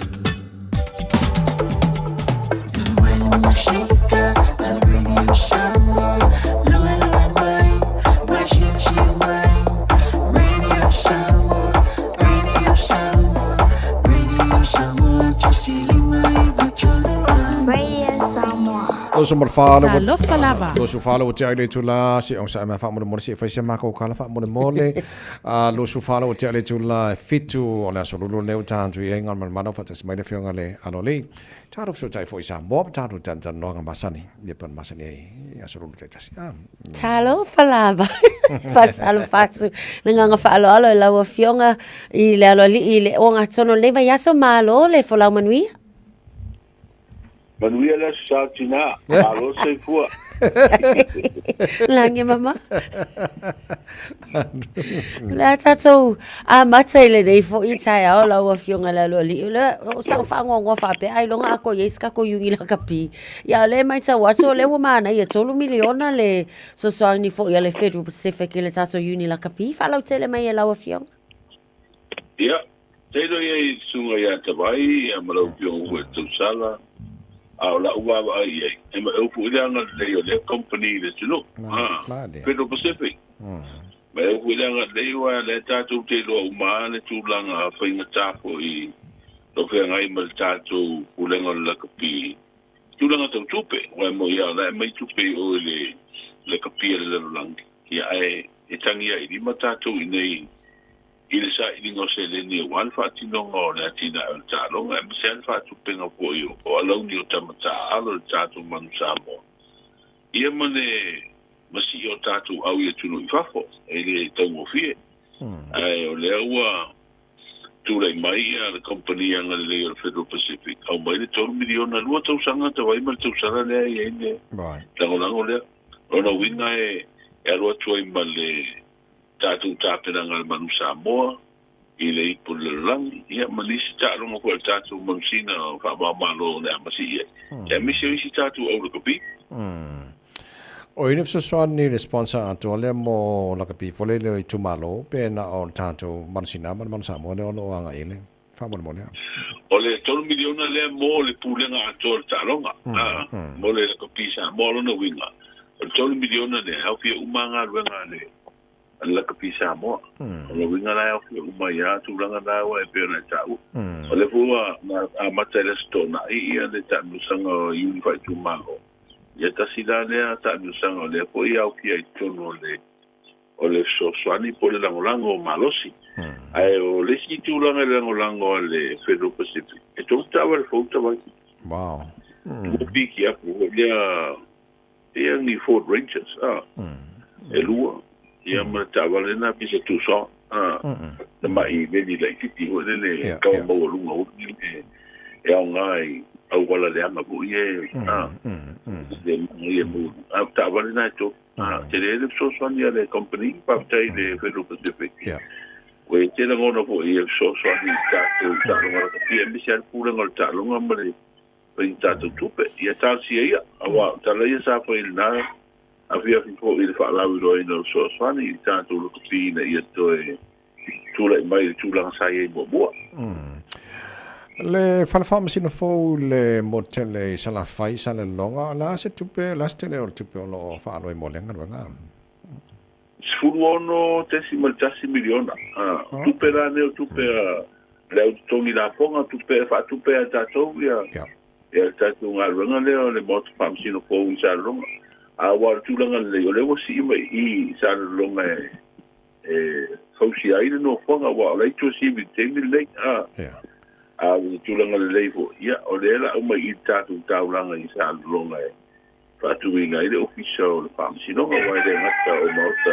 ko ye fam si no au no fonga fa mo tu ye ni utama te fam si no ya wa to te le fam si no e la fa mo tu mo tu po wa fa ina ta ia no malanga le tava ia o motala ia a fio ai pe o te mi foi vati no la tu ngalo le ai foi ma le office forward tanga lo fam si no se va in nano kwa kai no fie foi mo la tu e fio ai wai o ia sa lo nga tu u ma ia ki sa tu sa va tu lo le o ten tu sanga o anga I o pe tu CBP inasa ye la ye uma official le malo te le onisi official a mi se le tatu por mai le official le ya male tanga lo pa am silonga ya le la I te lo fu I te lo se te mi ya au pai nisi no fo ko mo nisi o na ngal malo ai si o na ngal malo lo ia ina sa lo ata tu fam si una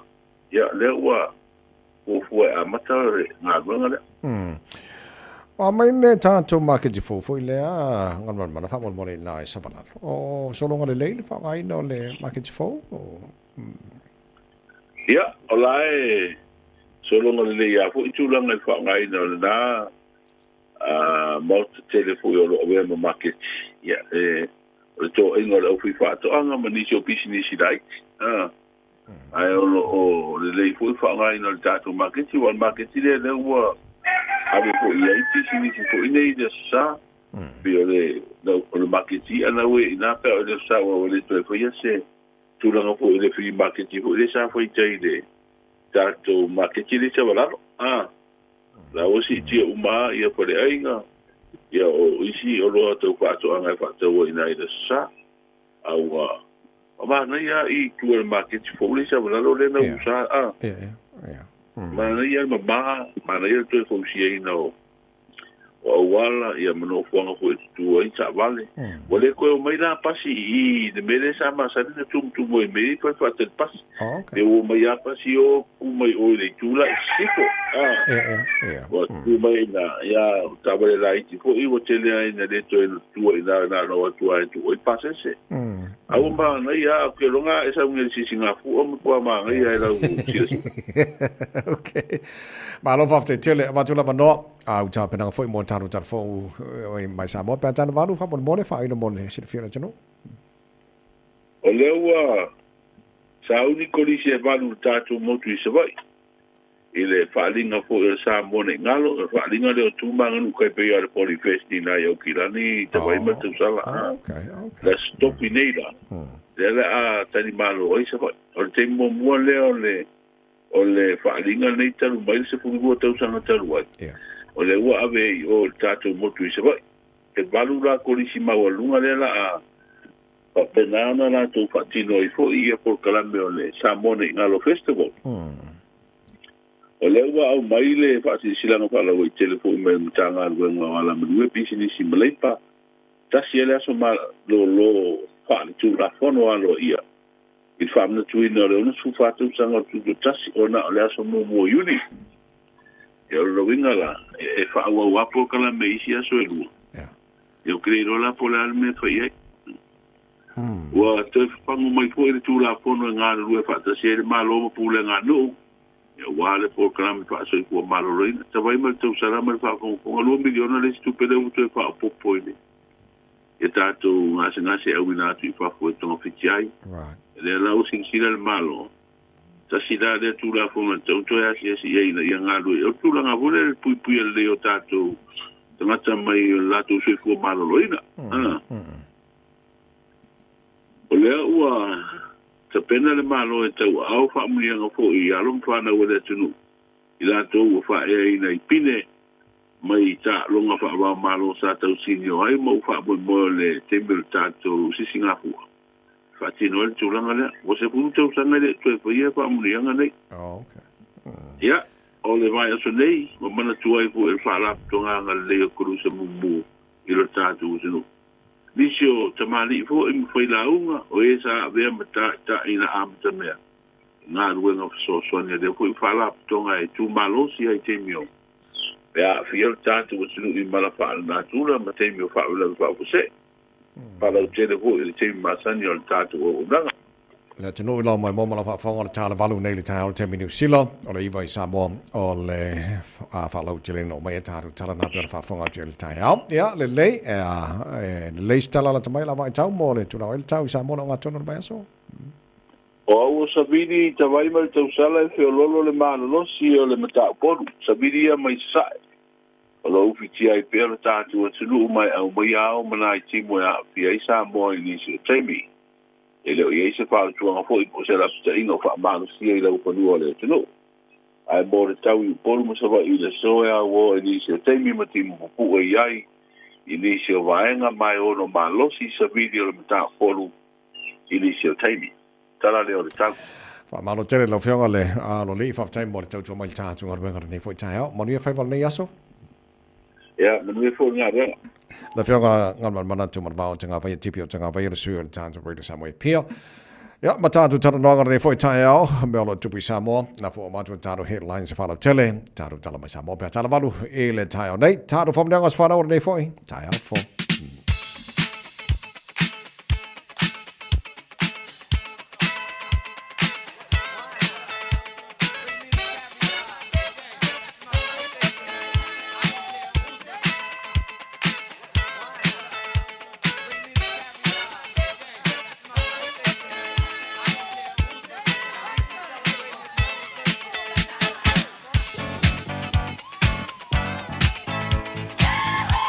Pamela sfana ola so lulu le o se fulu tolu ia so o me wa matala telefoni mo oil nei tai au tolu fitu tasi lima eva tolu o lo mo foi lavanoa e le tato i meli on air at radiosamoa.co.nz. Fa peo o en fana fa ina Facebook mari YouTube o le Samoa mo woni mai fa mo ngana sfana o mani e te le lava na nga pa wa me o le va mai fa mo ngai kai au fo e ka fe e ale lei e o is fa mo ngana pito nei tai au ngamba mana o le tau o mai stato fa mania le lei le fo is fa mo ngana ngana tato i meli ele o ye fo is fa mo ngana mai tato telefoni e file mo da so e file mula so lulu le aso sfutolo me le lei a foi na no to sia che tasia so le Facebook le YouTube le emailing fa pena fo in mare telefoni umbau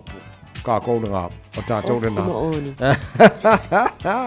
a fa pe nei lo aso fa na wa le se fa na mai au ke pole ya mo te fa na tasia tato le wa to limus val ma limus riva mai tato Mai nga foi lea sia ke tanto bell screening le fato no fa morning va me ana maua fo tong fitinga ia wona le kere ka ko a tuai tele tanto ia va ko fo mai o ka lo fai ia na fa no ile ka ko fa ngo ai bola tuno fa na to was fa na le so o le pesele fa amone to le pulenga mana fenga venga radio Samoa mo to ni aso Yo to was so for happy birthday. To was for tolu. La ban. Afayo esa uma slow mafatianga. Aveile atua. Aveilo na pinga. Sauni. Amen. Let's go.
Sole, eva mali pese. Malo le whafonga Samoa. Malo fo ile eva ile musika. Radio Samoa #1 New Zealand akoa. Simpson.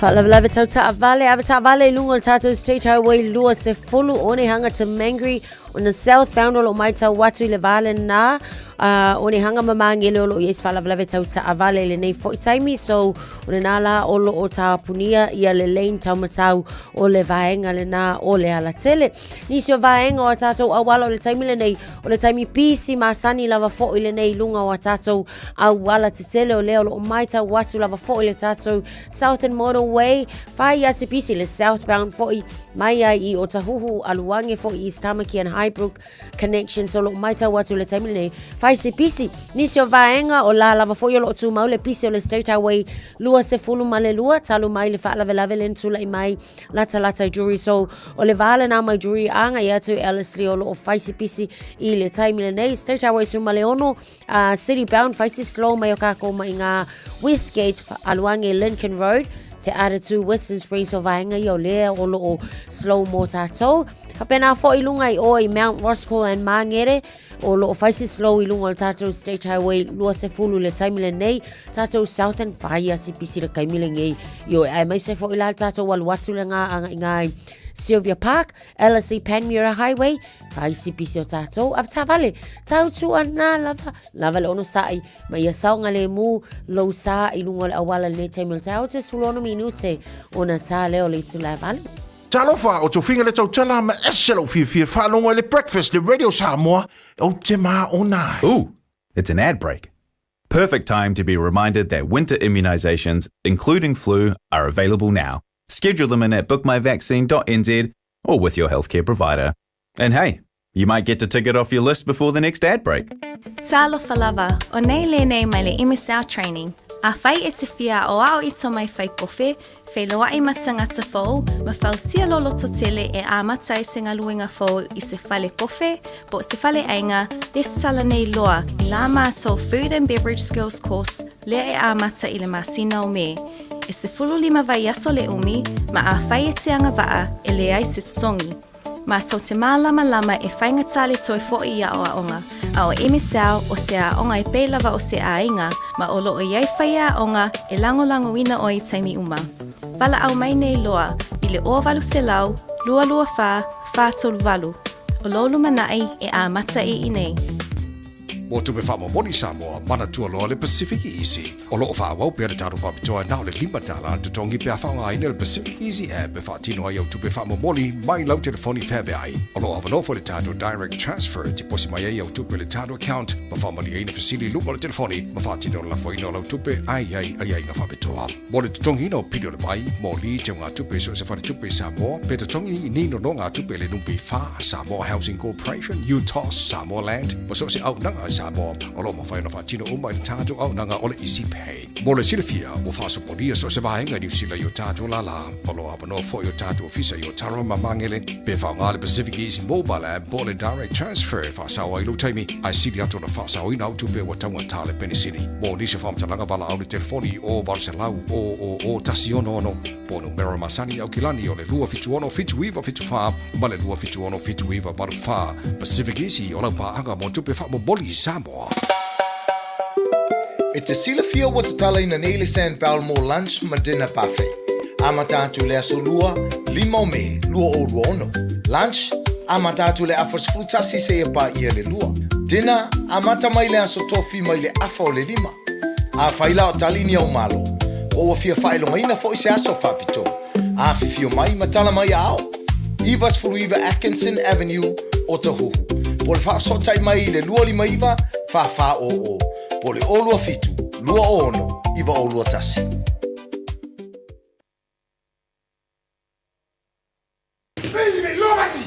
Hey, hey! Oh!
kau bangali. Limai kenge, limai pea, limai kama, limai pea, limai oi, limai whapea, i fofole saure e vai langali, aleli, aleli, e ala asumea. Limai uncle, limai auntie, limai mama, limai papa, limai oi, limai whapea, i fofole saure e vai langali, aleli, aleli, e ala asumea.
Whakabeke o le kauwanga ali i ala ngā a marurur kai au ngā Ata. Ia, lea la. Au al wha uu. Lea la. Mana ia. Toi iwa minu tolo tona tā leo le tona ai tu lai valu. Taro tala mai Samoa pia tana valu e le tai au. Nei, ia, nei mātua. Alo usu fo intapena ta mai tila onga le tai au. Malo le. Wha malosi. Wale sa whaile graduations ale University of Auckland. Vasa le tatu nei. Le nau whalawina sua whalto telo la tau. Ke leo degrees na whawina nei. Alo foi o le atunu. Ia, o le maengara na wha ngai tio mai tātou. Wha whiwhi no mai tātou Samoa. Bawai atu. Ia, lai manuia tam whainga na yala ma whanau. Pese pēl tārapu kalame mātua. O tō whaiwa nei mo o tō titi whaitama o lo manuia ia o ngā nei whanau.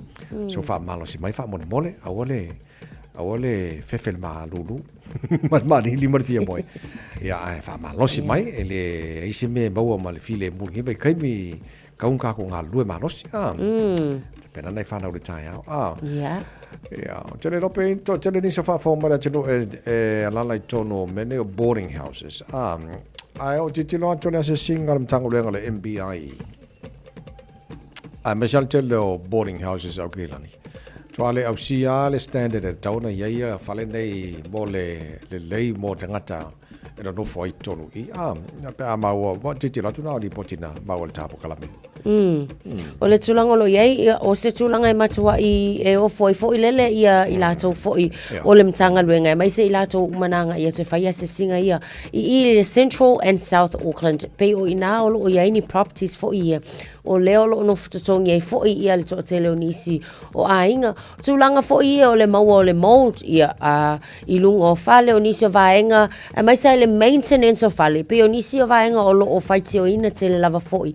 Ona e le o le lei fo ilea ma le o whaataunu uina le whaale lei o vaenga i le kaimi e kawenga whaale so le tele la na o le non-compliance fo ia ma tū la fono ia mai se o aia inga fo ia i lātou e ona ia properties ngei o lo ono futatongi ina i tangata ona e te tau lava o ngā asi mai le whaale o lo o iai i standards e te tau ona mautino ai ia le soifua malolo ina o i lātou o lo ono fo ia te tono whaale nei pa o te le na o le whaale tono o lo iai le ke lele tau mawhai fo ile le maintenance o fale. Ke le mea o lo fale kong o isi o mōli o whai kokoa o whaamalama o vaenga uma ia manatua. E mo o mia tātou le o vaenga ia me se o lela anga i me foi le tau malulu. Te tau lavala ona le lei. Yeah. Te tilo I vaenga Sfulima Properties South and Central Auckland. Le na maua le tanga renga foi lele. Kwa kele ia pelan ta ua o mōli le ia o vaenga o morfale le e te mantua la e ono a whaine le sui fua malalo ino la tō le no whai tonu ono whanga nei e mana ia fo e wha manatu fo I mole mamalo le tino o loo whanga ina ia rental properties isi landlords e le iata taua oil tangata le no whai tonu o whale lea e te tau ona e sitasila le lei ma mautino o lai le lei ato tō ma up to the standard e tu lango ye fale toro New Zealand ia le lei o la ye fale o lo tu la lampa pa awai ai se baenga te sila ne le ato to moli paipa o fa for fale me umalava ia to ile ia te tau e te talanoa I landlord e tona fale le ia tili ia mantuala e lo tel jonunga le pa fa pe sa o pe kai koru ia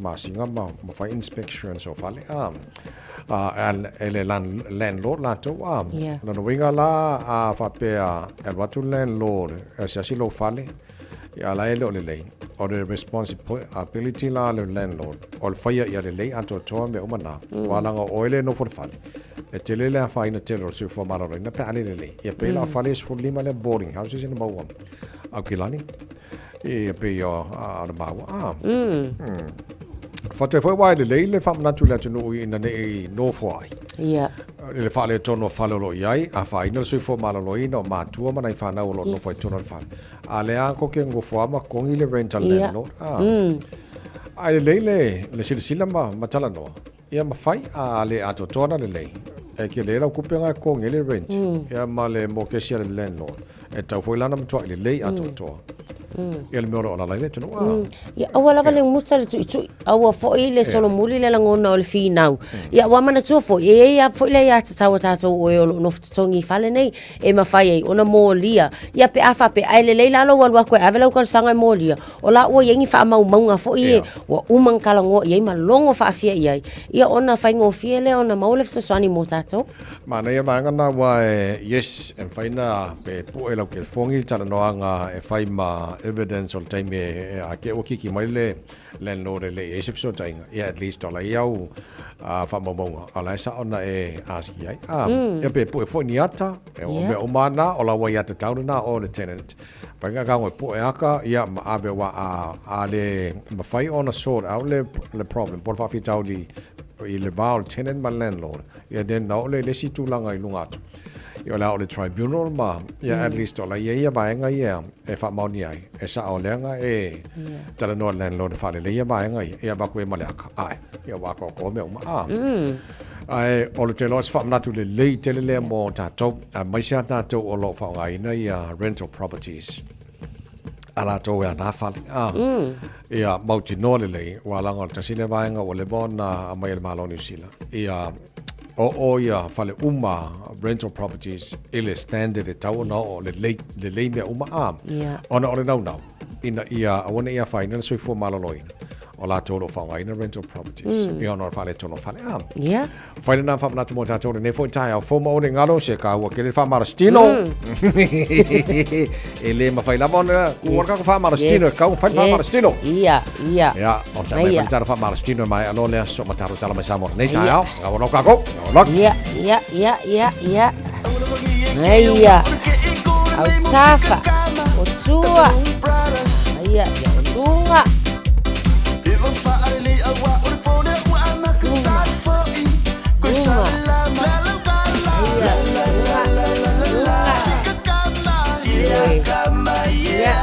safa matua halo ia kau pasang sawa like kiki ange yo iya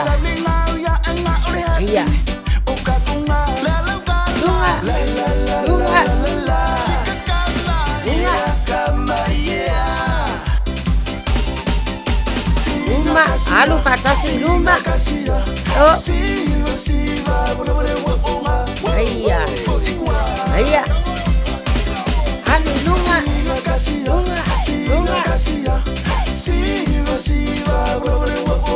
Aya. At.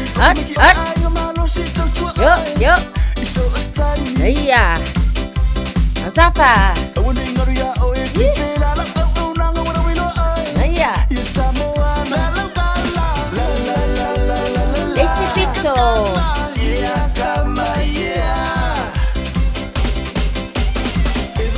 Luma. Kasi. Lunga. Pagkaki. Yo. Luma. Tawi tua.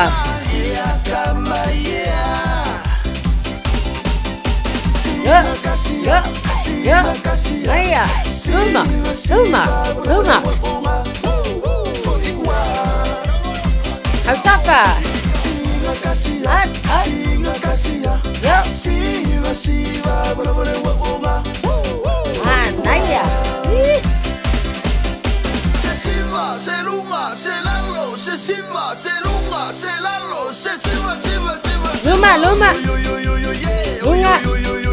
Secondo secondo.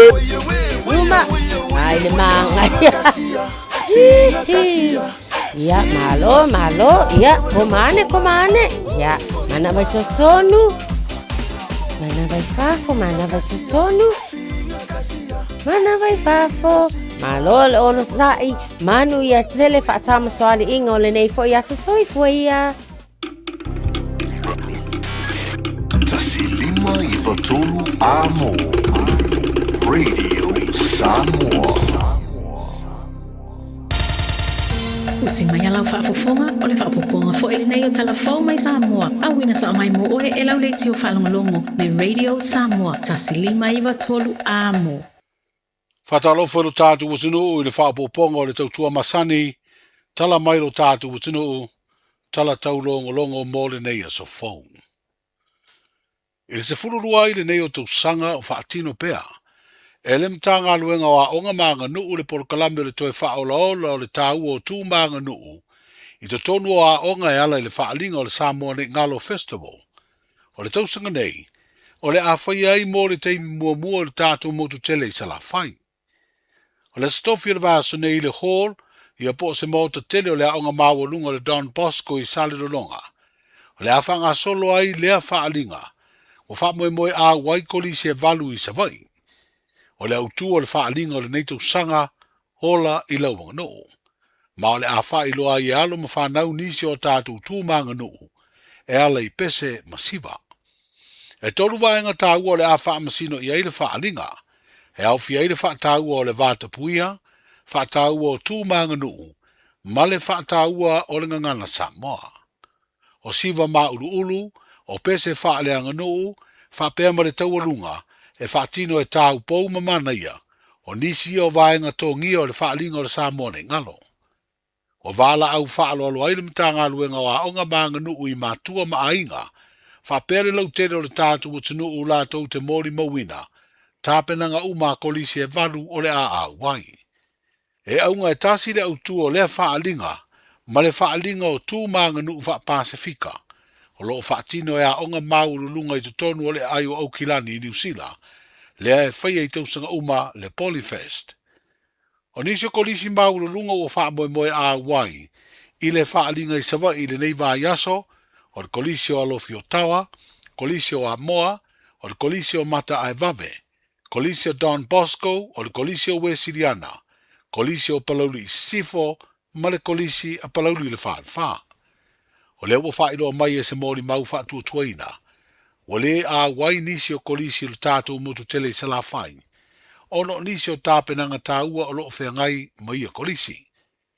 O whaeroa le mtanga aluenga o aonga maanga nuu nisi o visoa swani, o whapenao na taunu uatu mo le whaalinga i le sotofi, o le foa i tupe mai le whare tupe le Pasifika o le PSP Bank, ia manisi o loa e whaonga i le awa uina o alo ma whanau. I le tolu aso wa tofaina e le malo e whaanga solo ai por kalame o tapena. Mo le whaamina tuina le onus fulfata usanga o le tuto tasi le masina fowa uni. O le ua manino le whaasita silanga whala wa i tele, mai le mtanga aluenga o ala manuia pisi nisi maleipa. E na le tasi le aso malo lo mo tangata uma. O le aso ngofua le aso mo mua iuni, o le aso malo lo lea e wha maruai, le aulia o le tuto tasi o le nei tau sanga lua o luono. O le porkalame o le sisi ngā fua e amata le aso freire lua sfuru iwa o me, i le solo au ta alo le atau sini o i ta alonga ese, le ua wha tu langa mo le tuto tasi. O le aso tō nai tau sfuru o me, o ta alolo ma le tatalaino le ofisa fau mo ngā luenga e tau tuai le fono a wawhai tu la fono. O le aso sa tau sfuru tasi, o le sauni ngā lotu o le tuto tasi, ai aso ngafua ai le aso mua iuni, o le sauni ngā masani o le sisina o le fua, le ae whai ai ma le marelenga wha manuia le fionga le ao le malo, ma savali wha alo ano. Wa iei fo i wha fia fianga o wha tūlanga mo le aso, ma wha awa wai le aso lua, ma le wha moe mai ai le aso lulu le aso tolu o iuni. E te tala pisi nisi le aso malo lo, ai mai se lava whale o loa, pe i tai e leo manino mai pe wha au ngā luenga masani, i le vaenga tū ma oti le aso lua, ma le aso lulu, leo le a wha awa wai por kalame o le tātou tūto tasi. O le awina atu pe i whafo nisi o ngase mai Samoa, mo le whai o tonga fitinga ma wha o popo i pea tupe wha alu i lea por kalame, o sila i neire malo e toe asiasi le tū la fono, e ngā luru e whatasi ei pule ngā nuu ma le malo, i le una i o por kalame wha le soifua malo roina.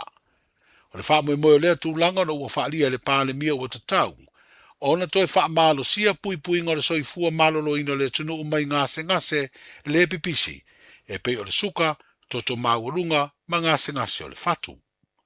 Wa wha iloa lea fina ngalo le teitai o le malo, i le whailoa inga talua i neima le whasenga o tūsitala ina ua pāsi ai e le kāpeneta, se isi tupe wha au popo mō tonga fitinga o ngase i atunu i whafo.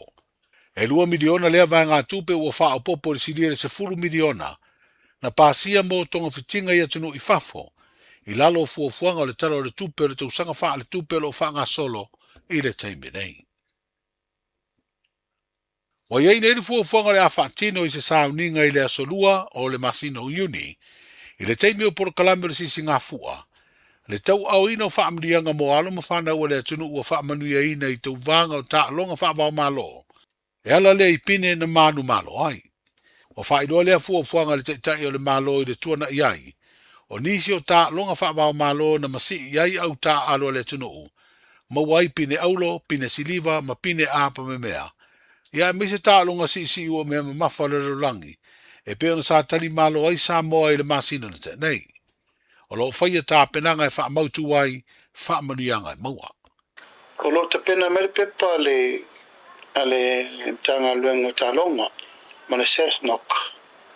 O mana whaatonu ina o sfuru nei tau sanga li te mun wha manuianga tangata. A o lo iai pine wha manuianga e tauna wha matuka. O le status isi ngā fua le solua. E whatau nu oele wha moe lea.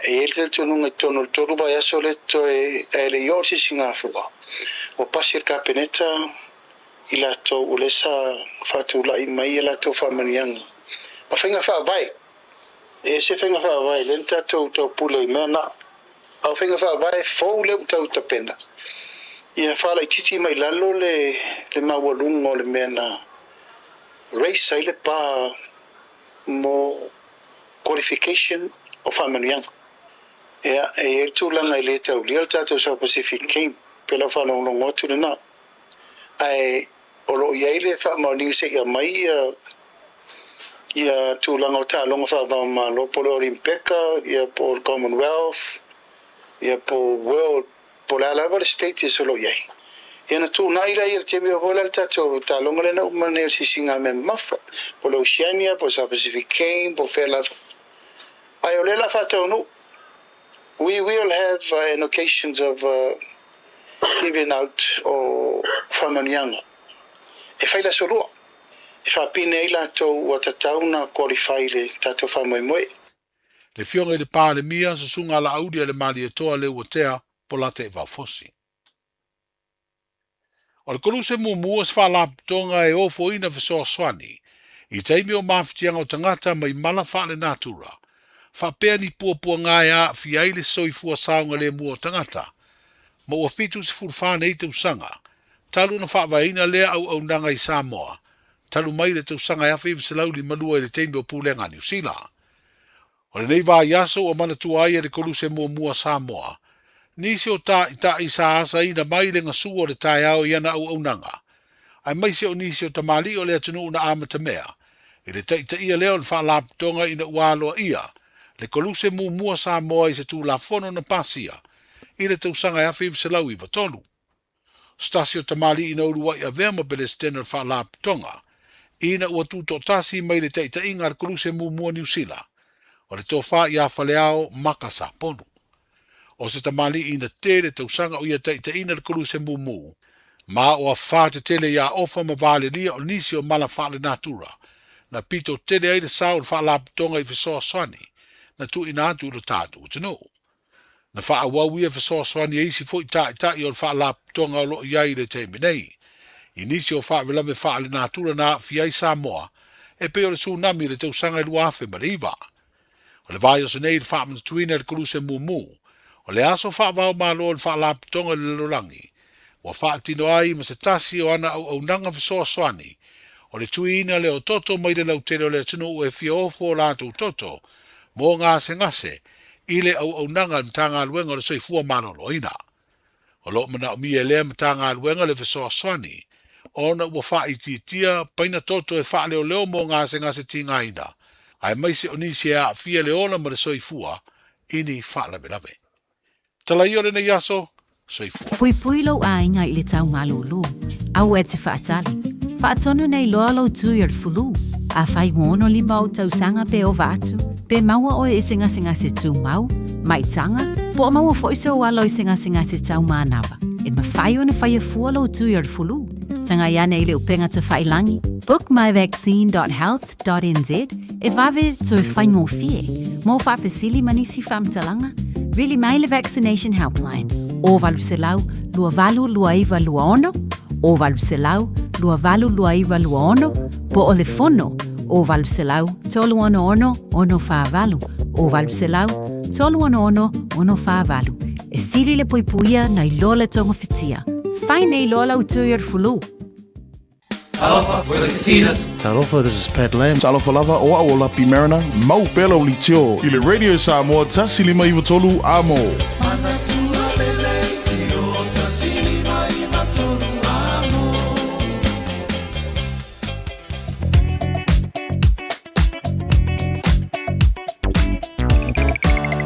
Morning, Marolo foi ave tavale ile nei taimi ole tai ao ia ole taimi pisi foi para masani ai tai ao te jasi o mo mori nei whanau lea onga ia ole taimi na ua pisi ai lunga la wala ole kolosi foi nei whanau i vaenga lo kolosi ai tono vaenga a onga ole whamanatu ole tarapu kalame ave tavale whamon mole se elo whane ave le whamon moe nei whanau ma au se ona whaasa soina Ela ta vale nei tempo le tai lunga la wala pisi tele lunga la wala nei tempo le tai on fa lavele na tupu il State Highway lo se fulu ile va on hanga mangene southbound o le o mana vesina ta vale na mai le o waka kotahi o lo o faisi polo kala titi lava ala o flow mai le tele o ne va on tai so titi lo tu lunga le highway lo se fulu Mount Roscoe nga o ne hanga fa so mai lawa matanta flow mai ia o te atu pisi pe ora iai malanga malaba lele los fulu la fo pisi mai la pisi la flow fa pena fo ile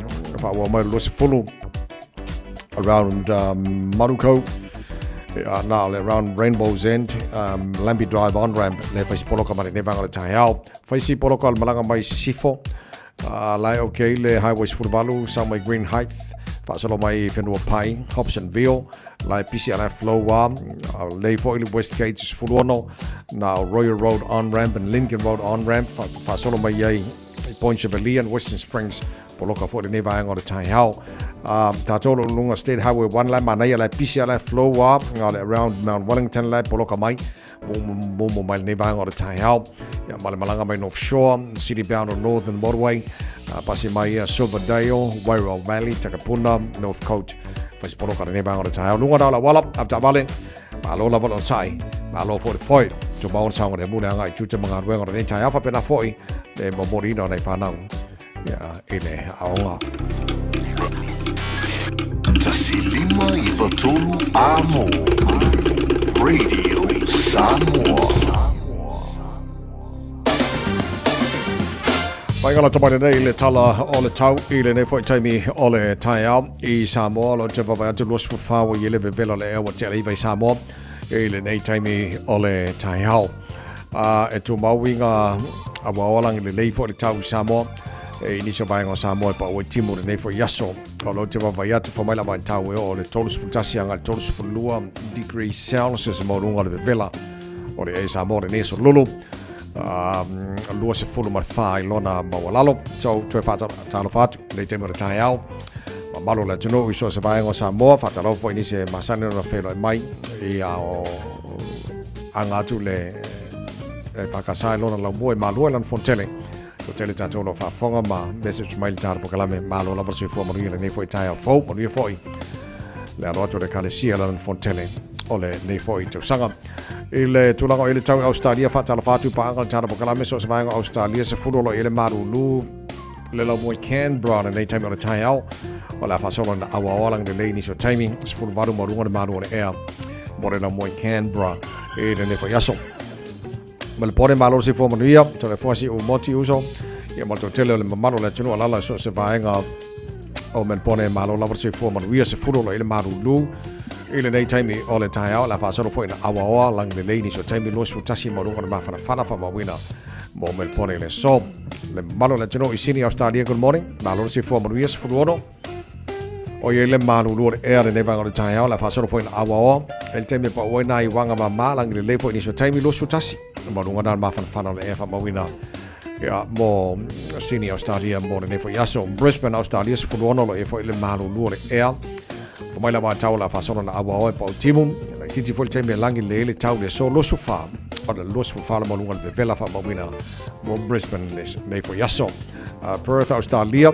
fa si maru lo tau iva nei va o tau ya o le fa sono na langi de le tau su mata o file la ya ma vela I male e lo su lima e lona mo lunga no Perth Australia le so ya o tele na va Australia Mole nei fo yaso se mai talo le tau no fanga fa salanga radio Samoa tama ki makauro va vai tu fafo mai porto fa salanga radio Samoa maru ka nei oka kwa banga ye fo susuru mai o le lala ko le masela o masingi o mingoi mai o mkua I to afi ma le tai hao ma au le mai le tau o winga no tau le so awa olang le tau le so atoa sfuru iva le maunga le malu le efa ma wina mo au kilani ya mo ne fo ya so lulu tai au pe au dia la lang le fo le tau sfuru fitu mo le malu le so tai au o vai ngon tuatu ma na lang le le so raile a foi ma na le malu le es fo valu a nei fo lang le sto nai ma nei fo le malu le es fo valu na vai so fo le so sa lang le so fo ma so o ka e ma kwa ma ya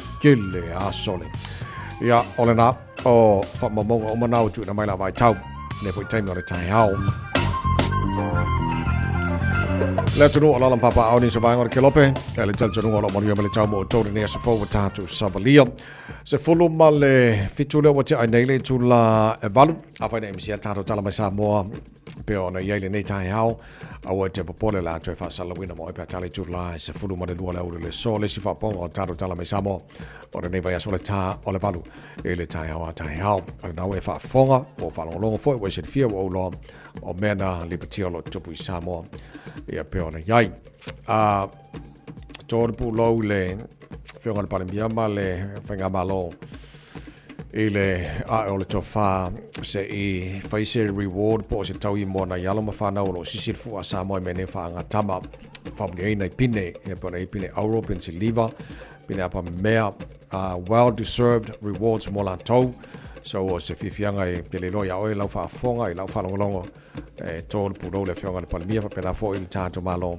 wa mana ia ina ia alo ia ma whanau Samoa o lo lau loa ele fu a Samoa lau loa I Samoa il nei lau langi ono me nei o whaanga tama ia o le nāua whaafonga atarsia ia manuia le fo I tūlanga ia ma whaafifia ina ma tupu wha so fia pia mo ngā ruanga o fia o alo ma tama whanau Samoa tia e me ne o talonga ma se lava ia vai ngo si ua nga me mafa le tele ia tatu pini auro lo maua e le tau sanga ma le tau sanga ia o le tele na mana fo tala mai ni se vaenga mo le tatu si singa fo le masina fo uni ia na tu le a o le masao me o mo le lofo le tua ia na tu le tenu fa na tuina fo le tatu tu tasi ia o le nei fo ia tau sanga o le fo ia tapenanga le fo konsula ia pe ona tala no ia solulu vaste tasi manato la falo telefoi ta penanga mole sisinga fofo ta tu ia nei o kilani ia fa manato ai le aso ta ua ta tu tulu e te sanga de tasi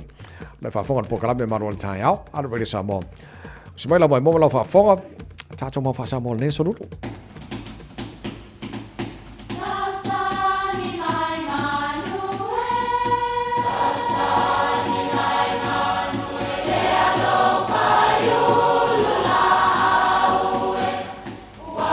E o fanga manu I ululu o la au, awa e fafanga I funga o la au. A o le tangata, e fafanga I upu matala. O le mafileo o alanga upu mamuanga ngana sa moa maona whaapongai, e a fua I lona sio mianga. O lona lea sao I le whaatufunganga o le iloa whaale aso, mai le tautua se ia o ina pule. O alanga upu mamuanga ngana, ua lanto mamanuina le tō whamanino a Samoa, mana tua fo'i, e tāo fitau muli le atunu. So sopo le manu vale I le whangatia. Ao o ina no foia li I seu le atutia, mamanta I tū le tua mawhawhiri malai. Whai mai le tala e masani o na whele le ia e ai ma manu vale. O manu vale, o manu ese ia. E le o ni lupe. Pawale manu lae whaantali e li seu, o le lupe. A o isi manu, o manu ese po o manu vale. O upu e whaamatala ai, se tangata ua oso vale sona manatu ai le I tau o na tautala. Ia, po se la fonga foi ua sala ese male mata upu o lo tala noa ina. Whamalulu antu I le tātou mawhitanga a whaitou te whaitau ua so sopo le manuvale le whangantia I so ulangona. Ia ona toe whaafo I mailea, a wai tonu lava le tangata ia I lona manatu. E mawhai fo I ona whao ngā e whaapo ia I pa ia o se whasilo whainga. O te mua I tapui pa ia o le taiao ma le aso. E popo e ne iso sopo le manuvale I le whangantia I lau whaafafonga ma lau mai moa mai. Ia manuia whaasonga le nei aso Samoa.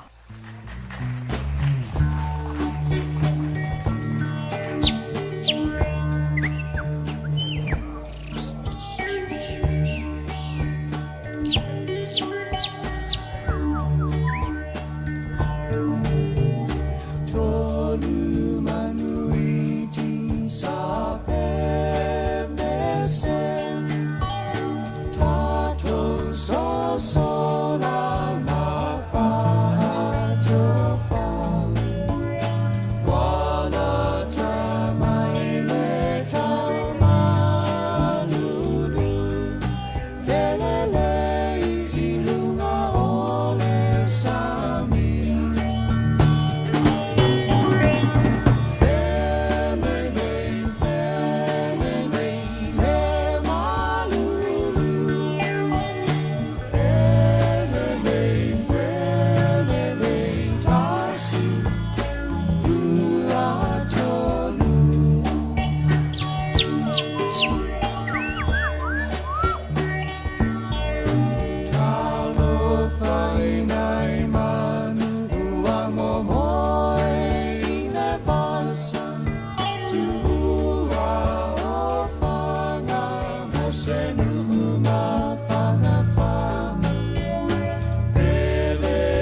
This is your insider's guide to Pacifica celebrations. Family is everything. From weddings, the giving of gifts, what we take, what we wear. A little bit stressful. To funerals. See the family support system jump into action. Showcasing Pacific culture, customs and cuisine. Food is the very best. Plus the do's and don'ts. No such thing as island time at a wedding. Of love and loss. We are nothing without our families. 400 weddings and a funeral. Saturday, May 16th on TVNZ1 and TVNZ+. Mō tā penanga o whaamoemoe te tele, whaafesiltai le Lux Tent Rentals. Maua whale ie, gnufoa, lau, stage maisi. Veri mai loa sa Taj Singh i le olua lua, limatasi o limaiva lua tolu. Olua lua, limatasi o limaiva lua tolu. Au kilani I saute, o sa ili se sa mo oe malo ai, o le Enterprise Motor Group manukau o lau whale ta wale wha moe moina.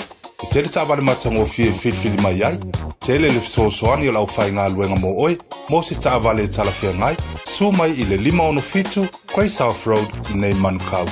Asias fo I le upenga ta whailangi enterprisecars.co.nz, pe wala au mai I le oval selau, 5 lua tolu wha. Enterprise Motor Group manukau, sa ili, filifili, ma ave loa lau tāwani. O le kawashoa o lau kamuwha ni inisiua e tautua mō oe ma e pele ia te oe. O la mātau au nanga ua iai a li I matamaitai ua uma o nā o tauina e ngā lulue whaatasi ma so o tau au ma oe ma lau ainga ma so o se whaala putoputonga. Mātau te fitosoani e whautua ina oe ma lau filifilinga te tau I teimi o whaafi tauli. Au nanga e whaatuatua ina mō oe ma lau ainga I so se teimi. Cover Shore, here for you every step of the way. Talofa o to finga le tau tala ma eselo fie whalongo le breakfast le Radio Samoa o te maa o nai.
fole mo tono le pese mai le punia lava ale to tuamo o le radio Samoa nei foi tai a fo mo nga tono vai aso ta to ya yo so rulo vai aso tasi mo le silfiola tono ya ole abano fa auro fo no mo le tana po klame maro le tai on tala no to ne fo consulo le ta to mano Samoa e tono New Zealand nei o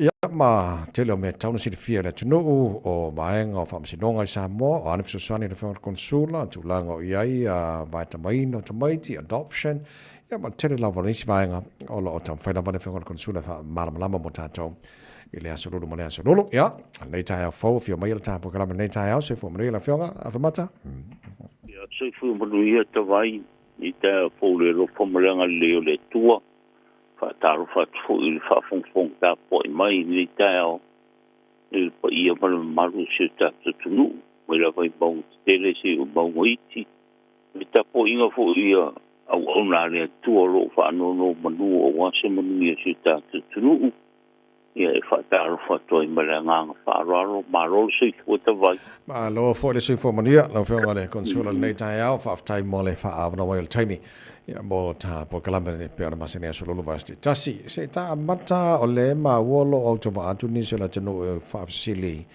ile vai ta mai no nei fa na mai sa mo adoption na paulu me lo te lo na ngata ta ta no ngal ta pule ia o lo o ia il ta finga in usila nei taimi mo sin taimi ia lele mai pe se ta la mai fa mo mole ka fa mata ia ta vai ia o si ta na ho i whano no ai o no te leo tupe waru si o tātou tunu o le li o ita mai. Ia mole au mai e ni ne wa se lu mana i o nei a inga. Ia peita i ane ia o tau fia pe ni sila te mi nei le pa ngasolo. Ia i tūlanga o le ngata i sitsen ni sila o nei ta maiti. Ia whape fo ia visa mpe inga o mai.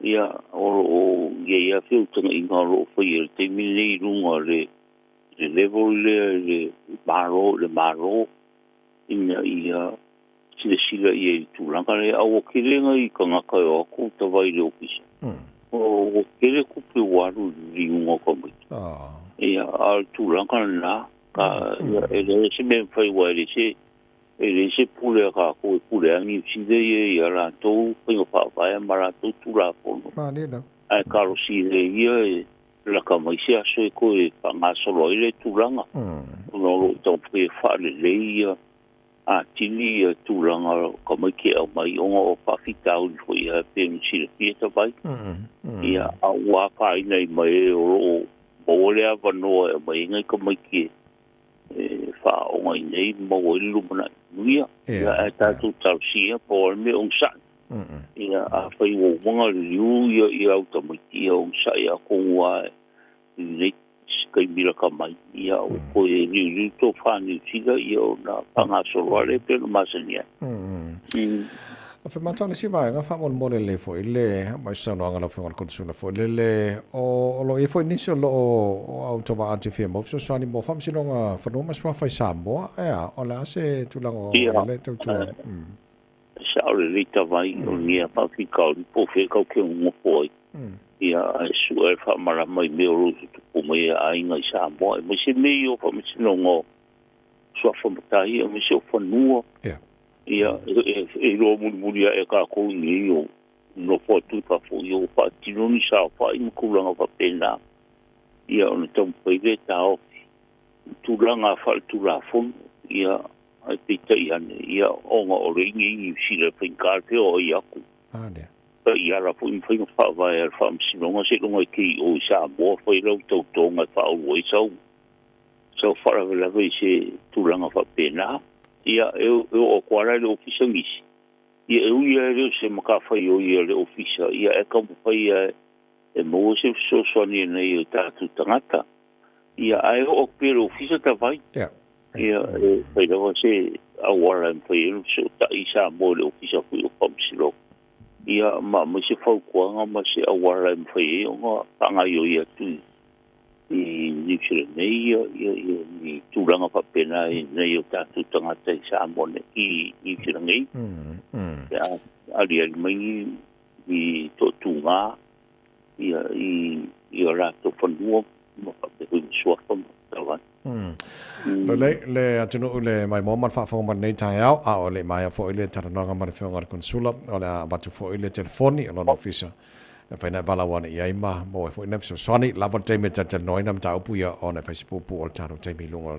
o taro po kala me pe on masene so ludo vasti tasi sa tata no ina ba ya so ta fa tata ia ta pe na fo ia tatu nei la fo ngar konsula ma nei au kinani ya mo tatu se singa fu ole mata watu Samoa tele ta pe na Samoa ia ai watu ina ba no po e nei ta pe na la tamai nei ba time fa mo le ia fa ste ya te vai ia silfia ia ritato tutto tasi ni tau sanga o fia ngai maltato pono fofo tua patasi ai malango sua maftanga so patasi fai fe au ia o kirani nei ia male official consula ia le ui fa moi ia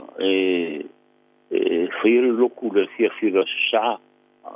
sa le a rumana le so fuole si tato fuo ole vai kai me fai ta vai ole vai kai pula so malo le ole a so i fuole ole kupo pe kangia o King Charles ia na fa mo fai le sale lotu ole tutto tashi ai ka o ko ruol se ungo i le solea e kala i pui mo le vai a sole ngana Samoa mai ala lotu tutto tashi ia on fai lo tapinanga ole talino nang sa moi la lo le te inga le fanga sa a tonga pule fa ya ngai au kila nei pa ni sila ia fa ta seila ai ola suma fua ia ole a fa ia ro ia fa fianga ia ma tulanga ma sani sisi no ta to fua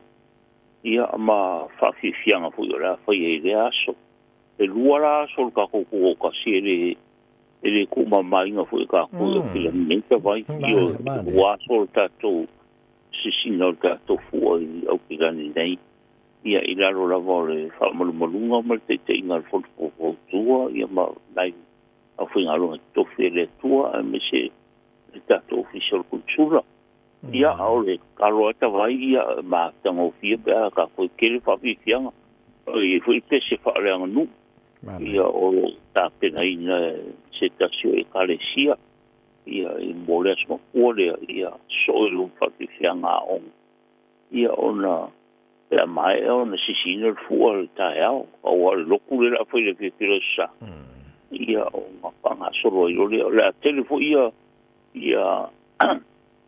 fale ainga fo ia mo fale i o ta tolo toa ia la mo so se mea o lo Samoa o pole ai no tulanga pa pena ia mo le aso e ta pelanga le to sanga vai ma lo fa tai ia mo le update il tulanga e foi ta penanga ai mo na tunu o lo mo la mata so ta foi mo le fonga consula e nai vai aso lo mana ia le fa moi ia la fa mene no ati le foi nai vai nga ia o le na ta no foi nai vai aso mo vai ta container le ma ta talo telo tatu o lo mai Samoa le o fata wina tono New Zealand ma nei foi ma isi ba ngol langi ya io tava io wa mo ina ta to io lo mai città tu io che il carro io ma se poi io metto viva o lo mo ma ko ufficiale le tu si fu idea vai ne kala io le fa sino upu o sa Montex ia o ke ni nga solo tu fa ka mo ka po sei mangele ia ai mo sei la vola ke o to no mo sa mo de uhu ia o petau mafa o pa ele leanga ia o me to lima ia o le taro masania ta vai ia e sa wal fa o ko ile mo ka sa mo ia pe uia isi karo ma isi atu a ka tau sabi al kar sa moa ia matulanga whapena ia ka ke fia o whapua pa e renga ma isi ta tulu ia ta tau longo ta longo isi ta tulu ia a ve ta topa mo e ka pupro ia o me tau mafa o ua pae ranga bisui me tau rin ia o tātou saora walea o walta maa ingo se tātou tunu tawai. Ma lo fafte tele lo fenga le konsula mole ne foi tai o fo ia o le naua fa fonga le tunu a ye fo nisi mata upu e fia ma wona fso sone le fenga konsula mole no fisa tu langa o pepa fa nau tatu tu fo lau ma te lo isi vainga le le bala wane e le telefoni tolu tasi lua telefoni le fa fa nga tatu o kilani ai vala mai fa fo o kilani ia on fa nga le code number o iva tolu tasi lua e taimi fai ngā ruenga ia a o ne maenga na se vangana i se vanga tau i fia no e fa malta pokalame ia fa vita ia tawai salo wa fa wa ta pokalame ia te fa manato tu ranga fa pena e me sa pepa e pana o mia i sinei pe pa nau e ko mariu io tu ranga fa pena ia mo wa ta tu ofisa ia wa le fa tini no lo ranga mo se ta tu mori aku fa te vai ni taio ia e mo se apa no ta wo mo pe ta to official nei ia e lo puiri e se ta tu ia mani puiri ni aso ia mo se fenga i se ta tu o pe la mo me ta po kran ia mani te to ma ni aso to te ro i fu se so i lupo le na pa ro ma lo fa te tele le atunu le mai mo man fa fo mal nei tai au le tarananga ma fionga le consulo ta to malo in New Zealand nei le fionga fe manta le malu to filau por se fa bo nei tai au na no te fa na to telefoni tolu tasi lua mo ta to yo kilani avala mai fa fo to kilani o iva tolu tasi lua ma wile se so sani ma le fionga consulo mo officer to re samos folima iva tolu amo ina wo to fuluano mi no tolo to ta le tu la Eva, nei matua, tato uma moli tamai tila o ngara tai au, pese le mo mai.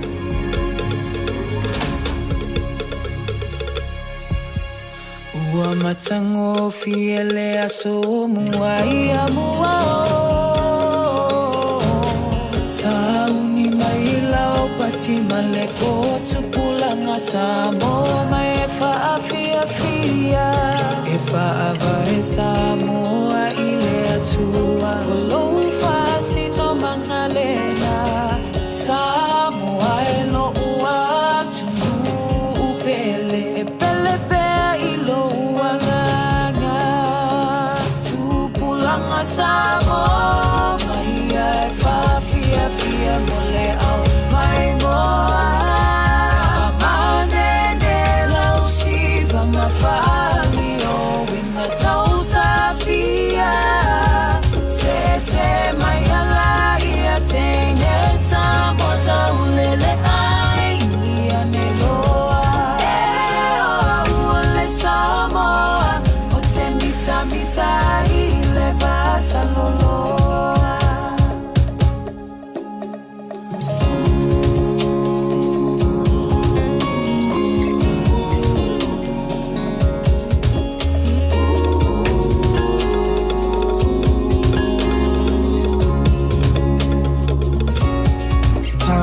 Matine Samoa ia e mana tua malu e mafita o ainga ai mise o matua aua o soulu mana i manuia e mawai o ele fia ia tu mawile tu mafina wi melele e sili mo itamua tupulanga Samoa o mai e faa fia mole au mai moa faa mane ene e lausi papa faa lio winga tau sa afia se e mai la ia teine Samoa tau lele ai ulia ne loa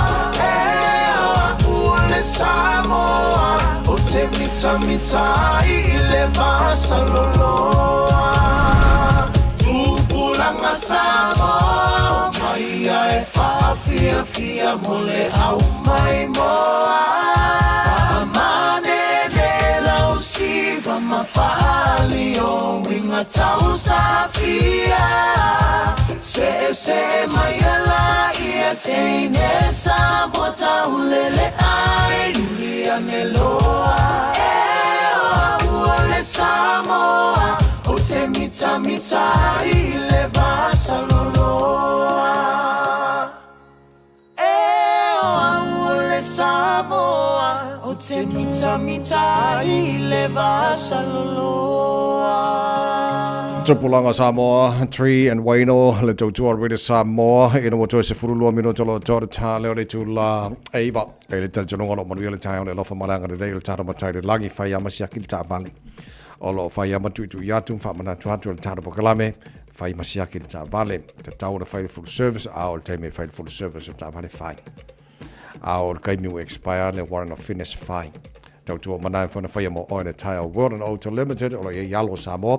Pero songa Victor lo fantas mai molta to report le entire Victor malo nga lo good morning so se fo mo malangi mani te fo so te vai malo la vata to lu malo para lo usu fatalo fo sa mo lo te pinga maru mo te malo tamam sina matua maro se lu nisi vo so no vo singa benga neta malo lo fai be to mana ia sulu la te vai mo ia maru lu ere maru keli yes ya maltani ponti Victor faftai pero te vai pro no ia mata ti tato compensini ia o le manatua Samoa o su senere te se tau tava le matu pamu i vatasi to tara su lima ma ko ti sore to tala i sene ia o ne ngalo ngalo Apple Car check se pro Apple Car scato na tato fale le mo pa we to tavale mata fole mato se ia ava pe una to tavale ia to la lo sa mata no mea to no mato se i tanga va la vea so te tasi ia fonkesi o le LPG fento we fio do so riva tala i sene a fale to no pe o liki le fonkesi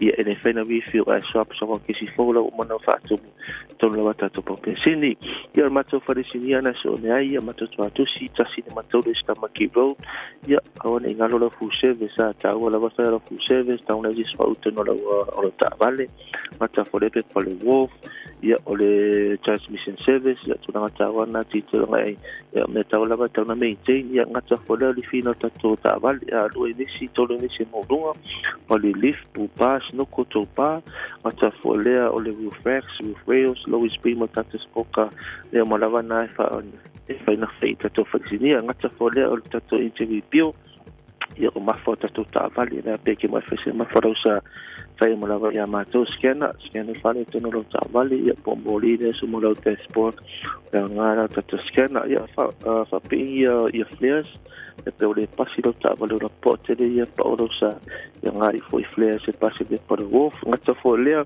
o mato ta vale fa taua i le tato lo tua ta vale fo lava ta vale tuai fai lo fifiringa SUV ngata fo le tato hai breakfast piki apu o echa relax he said umartiu fa mana to ta vale fai lo fifiringa to ino ta ore tuai mato so ta vale fo mato ta vale e fai to tu na to ta masan ia sur mai lava i le tato ta vale ia mo po ia mato ngata fo le a pe to fia pala ia mana tu la sene to maso lo pensten a para eso sai ma to fata vale ta vale ni da so pole makua cost of week o le tora 86 lo fe sul to sang sport 6 speed man no le to na se la fast food will vai aso tato spokana o lo perana pa mo lo tau ni vai aso ia a vidi me mato numero o iwa tu fa to lo mo so swani ia pete suma foi ta si ma to lo sta ma ki go na mato fa pau ile to atu si ta si fito suru a page o tara pa fu pa vai se ki max mo so sta vale lava sui po faro sa vi me we line a mato mata fo ile o tato pa o marta sa to tasi le nga to fitu so se pen lava a mo tato pa o mo tato ho so se pen lava o le nexus e ko hama me si foi pen nga to fe lo fitinga ia a fa pe te we mana o fo ia e so se ki mek we mai to na to so se ki info ia fa tu na to ta wa o te polita ta no mai fo ina so sa mo o so swani ma to fa pa ia pe te va o me fo ma to numero o iwa vitasi tolu mo se so sani ta vai fa ira mo no Victor fa mo le potel nei tai ao mo ni faiva o le ne fo ia so lulu toi fitu mo le afa mino tolo tolo talo le tula eiva saudi mai mo taru telefon So ka se uli malau pa mai a ne se fa fi le tai au. Le baro la tino tato ba fu telo on Facebook ma YouTube ro Samoa pe se le mo.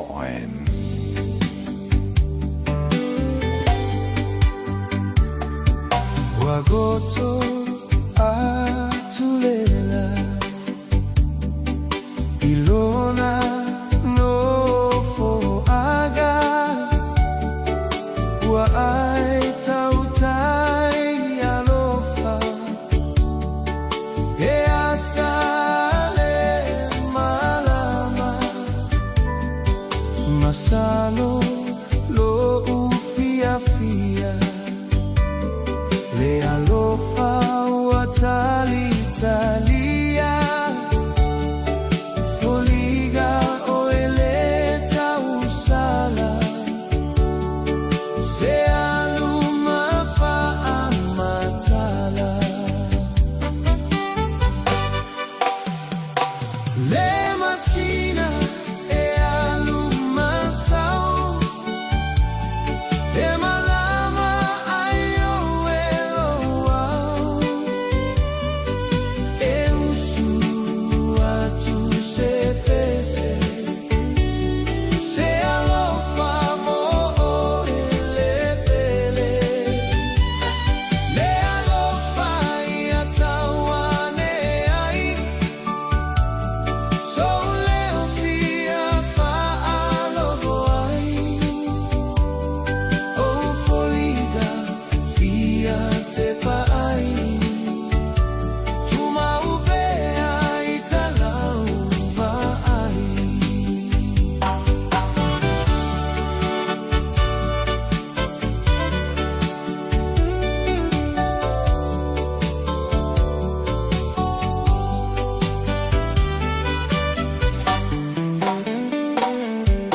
Ai ua galole alofa Safaia ia so asola Sao fe so asoani Ia lima fa atasi Le ai se fa ale tonu Se taui o au galuega E mana tua ai oe Ilo une, ilo toe Le masina e aluma sau E malama ai o elo au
Hei, hei!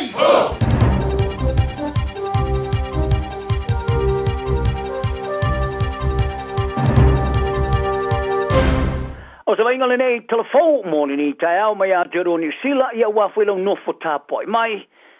Whafunga mai am.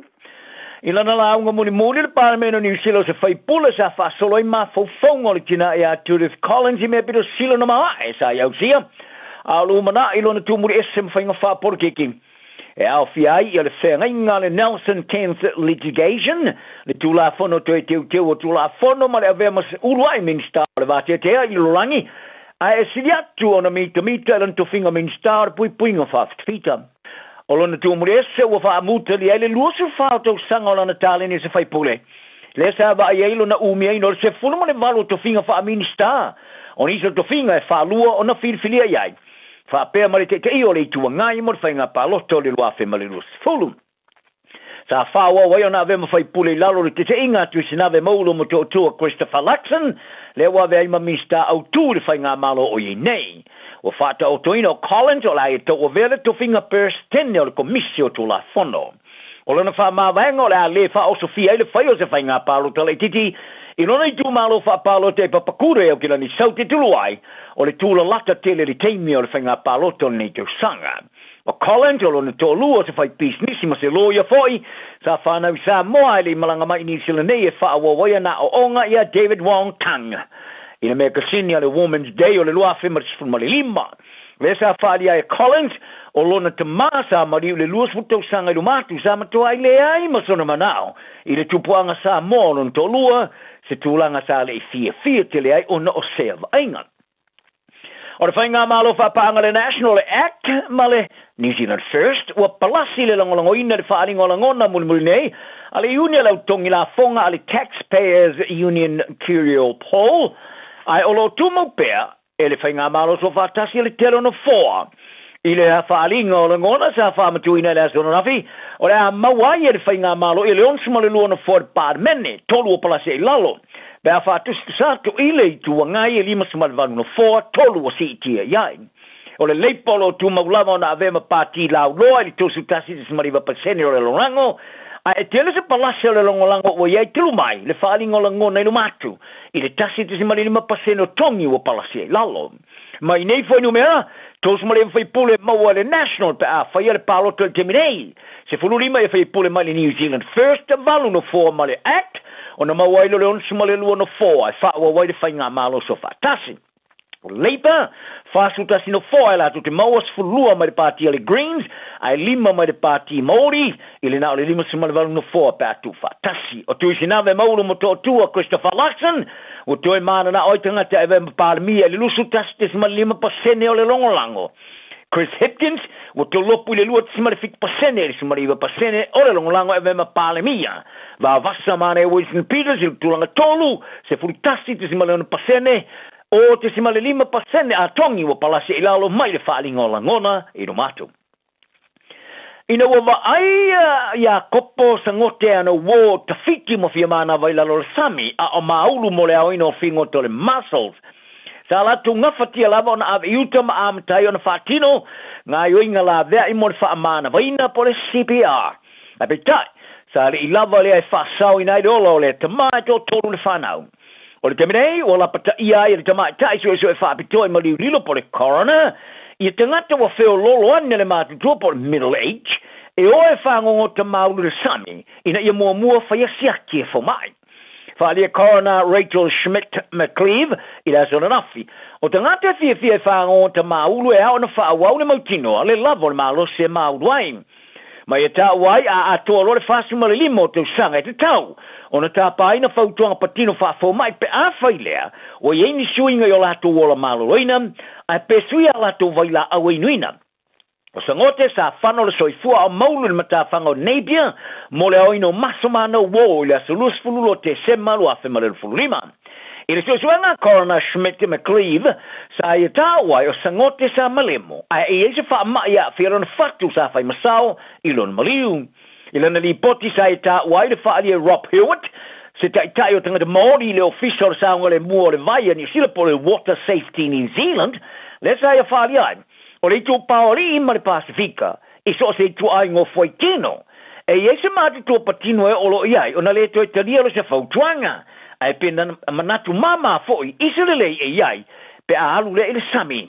Wharia li tamata i sue whapitoa, o le fo mai a sangote, e la te le tala noina sana re maulu. E le eifo se pepa wha mauni e wha fo mai e mawhai onalu, e whango te maulu, o iai i le ofisa. O le asona rafi sa amata whaarongolongo ai whātono, o whaamasnonga maolunga i au kilani le tūlanga matautia sa tu pomai. I se tamai au kilani stautia sa tu o ia lona fasio tia lona lava whawhine li matausanga. I le kavale o na fōringa i se alunga i tono le ta vale li tausanga tu wain. O Mukesh Prasad te tosu mawa tausanga. O lo tūlai lumar whaamasnonga i mōrianga i fasio tia o Tulsi Amola. Ia i Anwari loa whemalero fulunima.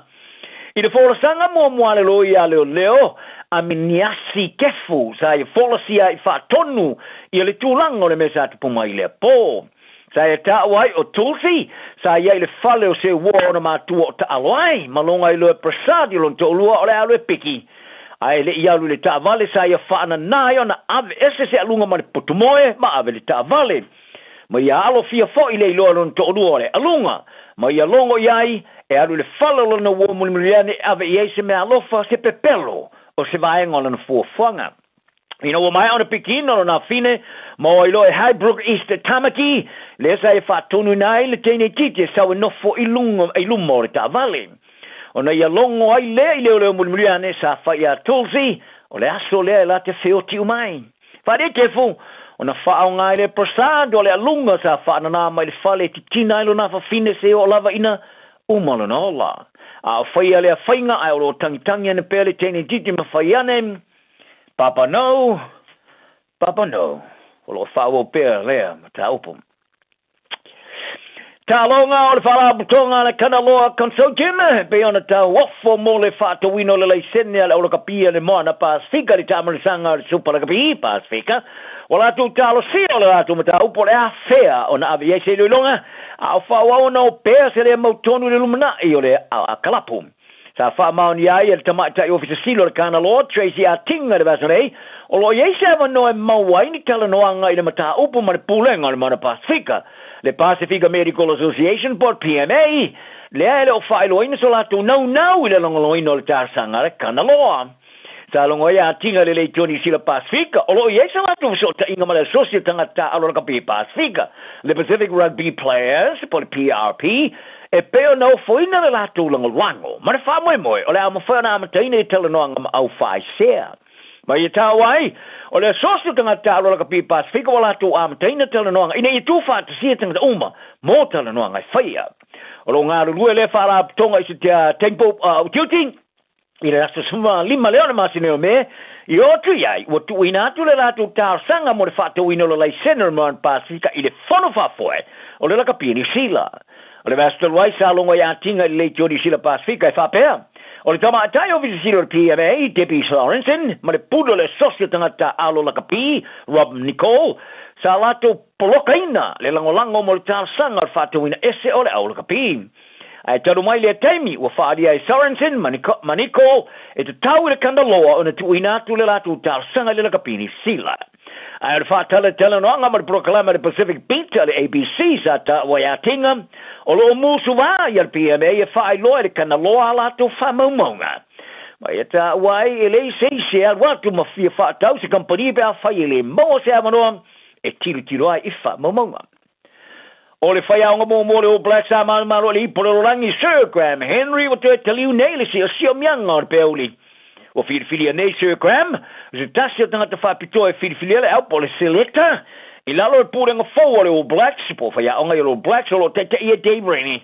O Henry sa avea ma whaiaonga o le o Blacks, i le vānu roafe ma le fuwha ma le roafe ma le sutasi, ma ia te ia le peuli se uai manumalo, i le ipole lo langi te tono le lusul fato sanga, i le luafe su tasi, le sa tari malo ini, sila. O le numero sa fudu rau kapia le Blues ma le All Blacks, Steven Perfetta, u fata o toina awa yatu i tamai le lofita aro e tunu i fafo. I le teime o le to o tele o tamata alo la kapini sila e yaile le lei, a ele o to i mawina nyo lato wawa noe ofuina le toni ngau liuli, wanga e tunu e fafo. Maripotia wa maripoti o tawa yo perfecta e masanya na whaamanuolia o sauni e awa i tu iai. I biki ai o le tau le lusuri tau sanga e mawhana ta mo le numero se fulu ma tu e kawa ma fulpeti o yeso tanga ma le fasi e atu i le kalapo le Yokohama Cannon Eagles i le tamara sanga kalapo Japani le olo whaia o ngai le sui mo mua le All Blacks Leon McDonald tanana ni yaso manu yelo aso Tasilima i Vatolu Amo Radio Samoa. It's easy for life admin to slip down the list. So, we're politely interrupting this show to remind you that winter immunisations, including flu, are available now. Let's get them sorted at bookmyvaccine.nz or ask your healthcare provider. Ashik Homes Limited. Wala taimi mua moana nei o mawhai ai ona rent to buy. E yeisau kiwi saver money nei e talaf. E mawhai ona mātou fisoswani. O le finance e mawhai ona amata mai I le 5% le deposit. Whaatau sao mai I lātou e whausia whale. Whaingo fie mawave. Ashik Homes Limited. Whafsotai mai loa shemaima I le olua tasi lua fitu o valuli maiva. Olua tasi lua fitu o valuli maiva. Ashik Homes Limited. Amata ile aso mo se tae au manuia. Oso. Son, fe o kausinga iau makari I la manga iau lau ka vali fou. Aboi amu show so. Bag. On Enterprise Motor Group man ka. Wa uso yaid kaya wangi. Le yang whakamoe dau whainga duenga. Ai o akure a fi wa show lau ka mai lunga lawala. Pa wa koinga ka vale. Piki apu SUV, van. So koinga ka vale ha. O fe faltava. O le lima ongo fiku Great South Road man kau. Pe vile le over se lau lima o rua konfa. Enterprise Motor Group Manukau. Sa ili, fili, ma ave loa lau ta'avali. Au kilani, wa esa au ni. A fio mai loa le Harrison's MZ I o Tahohu. Le fale ofu polenisia pito I sili o na tele ai la e moa liin, tamai ta e mawhanau. Mai ia e sui ai la e o oi mea lofa masulvania e maua o mai ile no whangai tasi. A fio mai mawhailo mai le Harrison's 20 e to asia ai le 20% mai uloa ufa pa uina. I oe, ta o mai le Harrison's 20 ma surfe ai le 20%. Le Harrison's NZ I le 23 Hall Avenue o Tahogu e te le fia masia. Ta lofa lava o le siu fofonga le nei o Samoa, le Radio Samoa.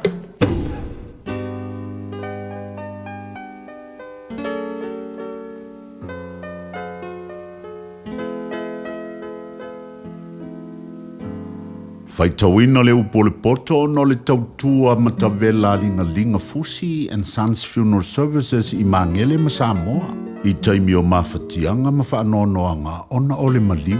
Manatua linga Fusi and Sons malana au nanga o le a whaamama avenga atu mo oe ma le ainga. Wala au I le telefoni lua fitu lima tolu o fitu.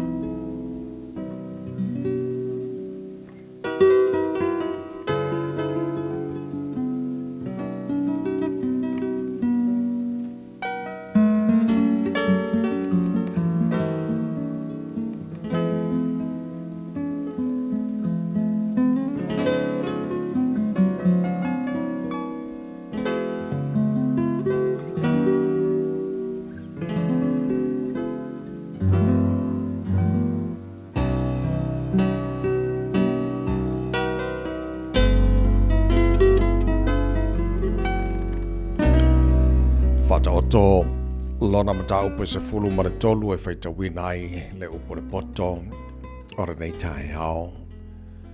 E whaalongo le atali poto I le awa watu lon tama. A o le whatawemu e le whaalongo ia I le ao inga. E aile tangata I mele lei aile fua o lona ngutu. A o le mana o ea mio le anga e ai ia le sawanga. O le na te leo I lona ngutu e tausia e ialo na nganga. A o le whaamanga ona lau ngutu e ia te ia le malaia. Watu ina rau le loto o le paie. Ai le ise me maua. A o le mana o e whilinga I ngaruenga e matua ma ona ia. Wa ino le amio tonu I le upu pipelu. A o le amio leanga e ino sia o ia ma whaamaina. O le amio tonu e leo ina I le usaola na amio. Ao le amio le anga la futui nai le wang sala. O yai le tasi e whatanga maua. Ai le ai lava sana mea. O yai le whatanga mativa. Ai te le ana oloa. O le tongi ola o le tangata. O lana oloa lea. A o le mativa. E le whalongo o ia. I le awa inga. E fia le malamalama o e amio tonu. Ao le la me pae amio le anga e tinei a lea. Na o le wha mawalunga lava e tupo le misa. A o e filifili e popoto i la tau. E whai titi le oloa i le whai mea whatau waa. A o le wha putu mea i ngā ruenga e wha tele inana mea. O le wha moe moe ua tuai ona tau nuu e wha noa noa i le loto. A o le mana o tau nuu o le la au o le ola lea. O le ino i le upu e whano o ia ia te ia. A o le matau le polo inga e file mu lava o ia. O le tula fono o le ua poto, o le puna o le ola lea, e alo e se ai mai lei, e oti ai. O le mafau le lei e tupu mai ai le alofa. A o le ala o e amio leanga, ua whaingata lea. O tangata mafau uma, e taitasi maami o poto ia. A o le vale, na te whaasala la wina lona valea. O le ave fe au e amio leanga. E pa u o ia i le leanga. A o le tausa vali wha maoni e maro no ai. O le mativa ma le wha maina. E iai ia i le na te ena mea e awa oina. A o le wau susta i le awa inga. E mamanu lava ia. O le mana o wa o e sua malia le le loto. Ai no ino o e vale lea ina aru ese i le leanga. O le la tau te whewa i matangata wa poto e poto lava ia. A o le woa e vale lea e leanga i lava ia. O tuli loa ina e angasala i le leanga. A tau ia e ameo tonu i le lei. O tangata le lei na te tofia na mea e le whanau wala na whanau. A o le loa an tangata angasala e te ua lea mō lea mea tonu. E te lele me ai i le whatoanga ai e matativa. A o iei le tasi ua whaamotia. Ina ua lea i se whaamasinonga. O lea watu una lana sasa wa ino o ia i lona tali. A o lea walofa ia te ia wa sa ili lea wa inga mō ia. E ai lea mea tonu e maa ona ai o ia. A o manawa o ea mea leanga. E mō le ia. Ua awi na atu le upu o le poto i le nei aso o no le langolango mai a linga Fusi and Sons Funeral Services. Ua mawhai o na tu whatasia o au nanga tala whea ngai i ni tau ngofia tele. E fso soni atu ai, a o whea ngai oe ma le popole ma le wheme mea. E mori whatasia atu ai ma wha mai senga, ma wha mawhana whananga mai a linga Fusi and Sons mo a inga uma o Samoa ua whea le maliu ma le oti. Malau mai loa ia lingalinga Philip Fusi lingalinga. To ia whaapo lingalinga, to ngia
See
Talo falava o a Lapi Mariner, mau belo li tio, i le Radio Samoa tasi lima iwa tolu amo. Au kilani I saute, o sa ili se Samoa oe malo ai, o le Enterprise Motor Group manukau o lau fale ta vale fa moe moin. O tele ta vale matango fie filfili mai ai, tele le fisosoani o lau fai ngā luenga mo oe, mo se ta vale talafia ngai, su mai I le 5 Grey South Road I nei manukau. Asias fo I le upenga tawhailangi enterprisecast.co.nz pe wala au mai I le oval selau 5 Enterprise Motor Group manukau sa ili, filifili ma ave loa lau tawani.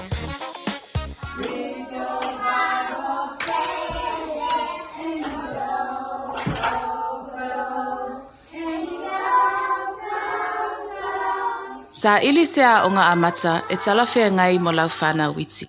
Ai maise I taimita ngata o le soifuanga. O le St. Andrew's Christian Preschool e le aise totongi. I oe e le aise totongi. Mo whanau ma le lua I le 5 tausanga. Ta tala I le asonga fua I le asfareile. Iwa I le tae au anga I le tolu I le afiafi. Vili mai loa le St. Andrew's Preschool I le oiva, lua fituono fa 5 tolufa. Lua fituono fa 5 tolufa. Toa tusi se fulu valu Station Road o Tahuku. O e fufu e whaatau ese lo fale. E te manao I stangata e whaanongo ia oe, tau tua mo oe, ma malama I launga ngana. Wala au mai loa le malu mawhatau Bob le malu. I le olua lua, tolu ono o, 5 lua iwa fitu. Olua lua, tolu ono o, 5 lua iwa fitu. Nai matua matato uma sa pi si lava le tae au te pena ino nei whanau, le a onga. E hawa mawa le taimi. Se relax I fo ma pui fo. Ia ma kua wha ve vela lo markoko Samoa. Ia ma whai malau I piti o le tae au. Enjoy le maru o le tae au. Pese le a mai alea so o le tātou solo. Ora nei fo I a solo.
O le solo. O fatufatunga o langona ma manatu whamaina su e vao asa ili le taini upu. Ua maua upu o na tusi ai leo laina ma vai laina o le solo i tono le tusi o le malamalama. Na tusi le sunga ya Pastor Rolangi Mikaele. Au ole ola wha mawalunga o le au tu leo le solo le nei tai au. O lo whaita wina lava. Sunga Pastor Rolangi.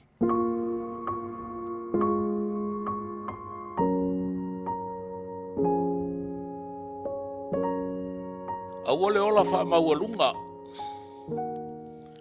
E leise se tu e pei o le senga i le wāniu. Tu sa lava pe te turi umi pei o sengiu piu.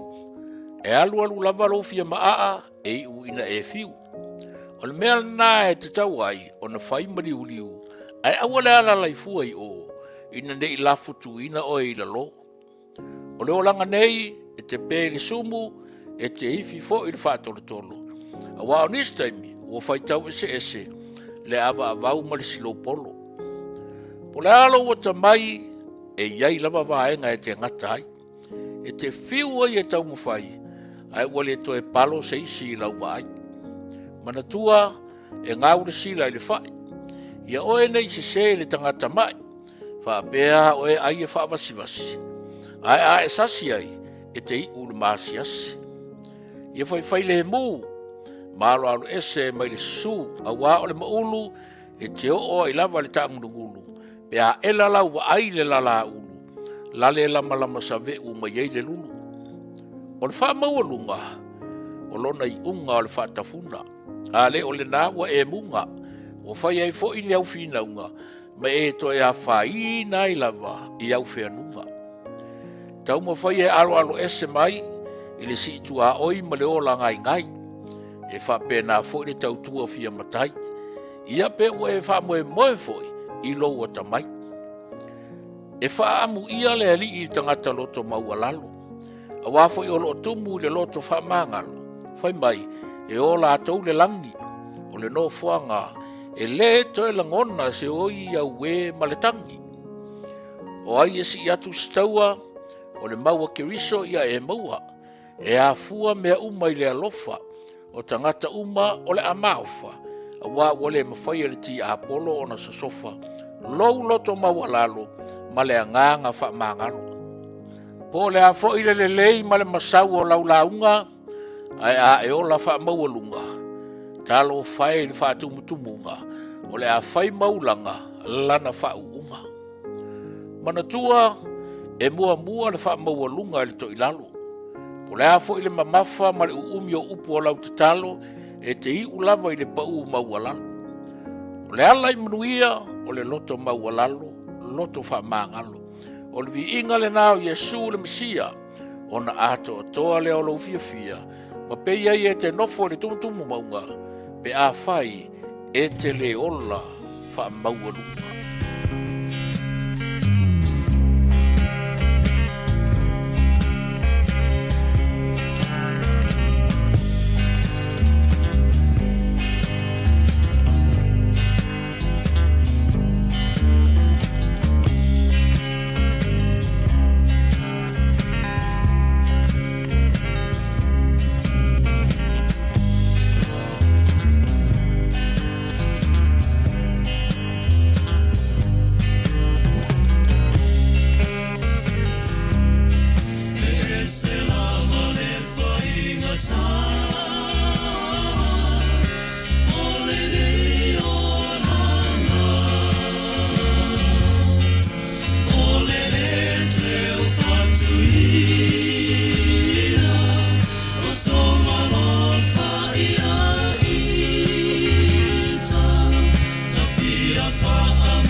se i ole pese malavai pese le papa soifua.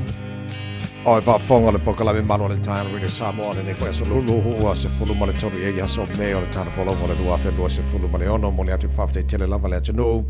Tari a mai o le tautua I tono o lo maonta whapena whai tono ta vale tono whana whainga ruenga le mai mō mara whaafonga mai lunga Facebook mari YouTube Radio Samoa whapena whai tāna tu wala leo Samoa FM 106.1 mahalo lava le suifua manu ia maro fulu wholau le atunu. Nei mai te mo le tausanga wa ili tātu wholaunga e a whemoe lava le wholaunga I niso a inga ia ai whawhataire lofa le tua o lo e lana mea lofa o le ola mo oe maa ui lo sui fua mo lo o malosi le nei tai au wa tātu o lia ili nei fo yaso taina le pese whapatole mo nei ainga o le tunu o ftia lau poliuri o whanonoanga ele nei fo i taimi o le samaninga wa tātu iai whapatoa lava ia le pese mo alo ma whanau whapena fo I grandchildren a le sunga I le awao to ina tua sa tu I matangi olo le ngaruenga whaawa o tono PIPC a Mandaio tu malo pati matamu o nei on to sauninga se fulu ona tu ina tuailea I lona o le sanga tu mau ma wor file mu o le tātu tua e nai whanau a inga whapena fo e kalesia Tangata maua tutu olo I mata Tangia wefa upesani masusu Hei tuna ole toe mai Le pai atu malafusi mai Vatofa songila si e malama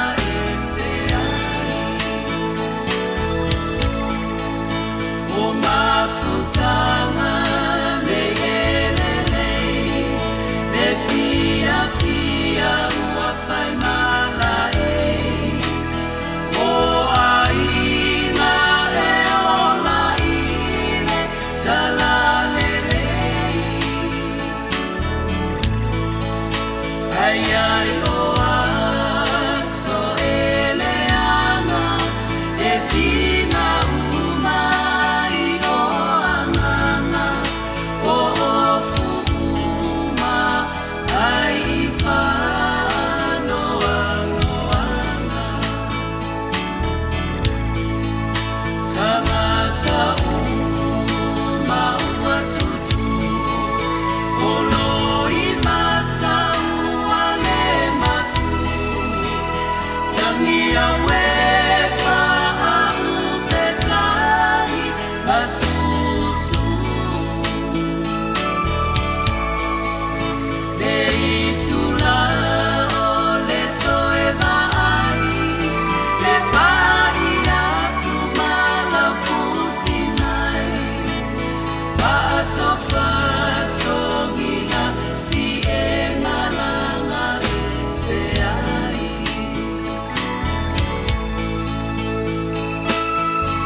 Totonu le ata nofo le manava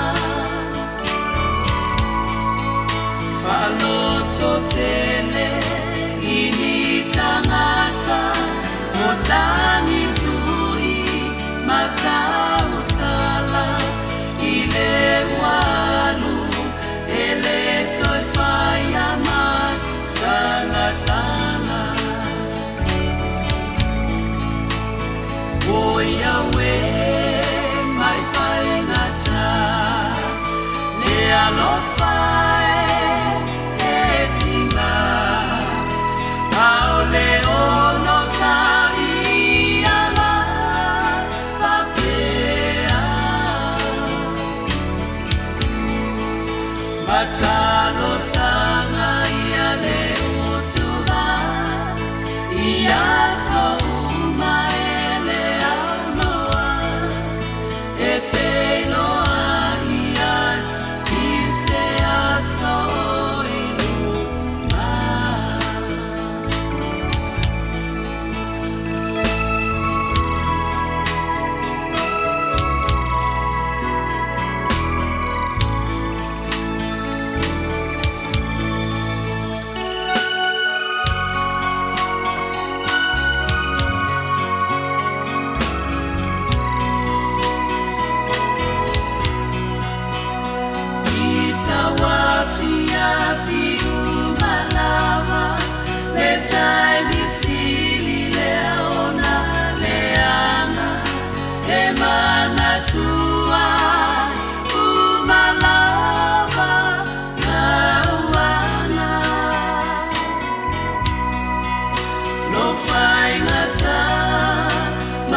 you've done to my heart.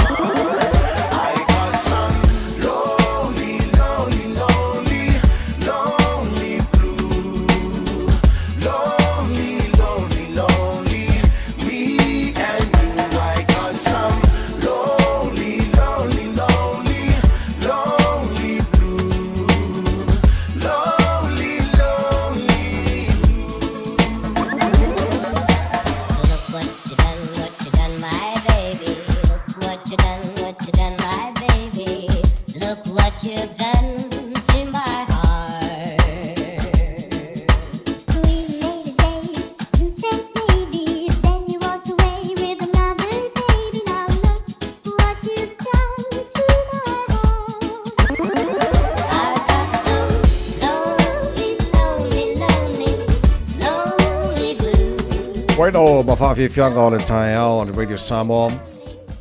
O le I whātua whātu le nei tae au le atunu e a fōi vai maka I fōne I lauka lena. O le Sunday I le aforse furulua I le auli le tonu le fiafi. O le a te whāua tātou taumawhtanga o le auli free give back community free lunch.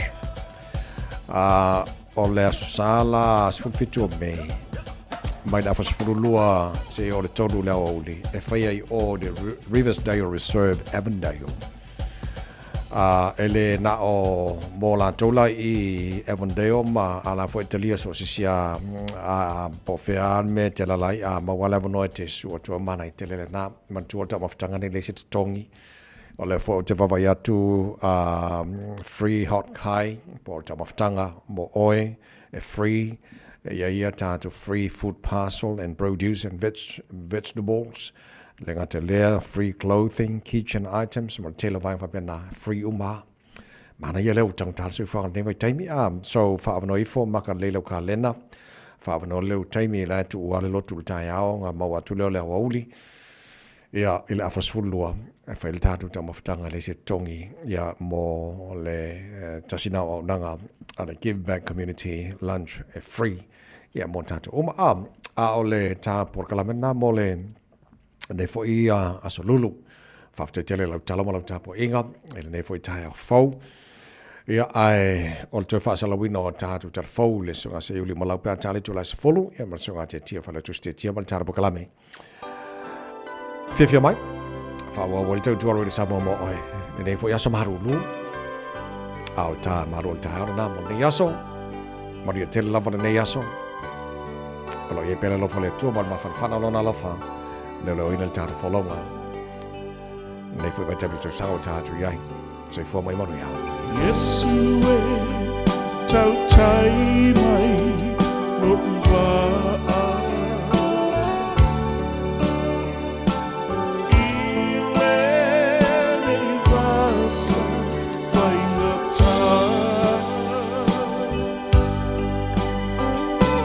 Pe a whai ai oso le peanu. Le ngālu mā le au.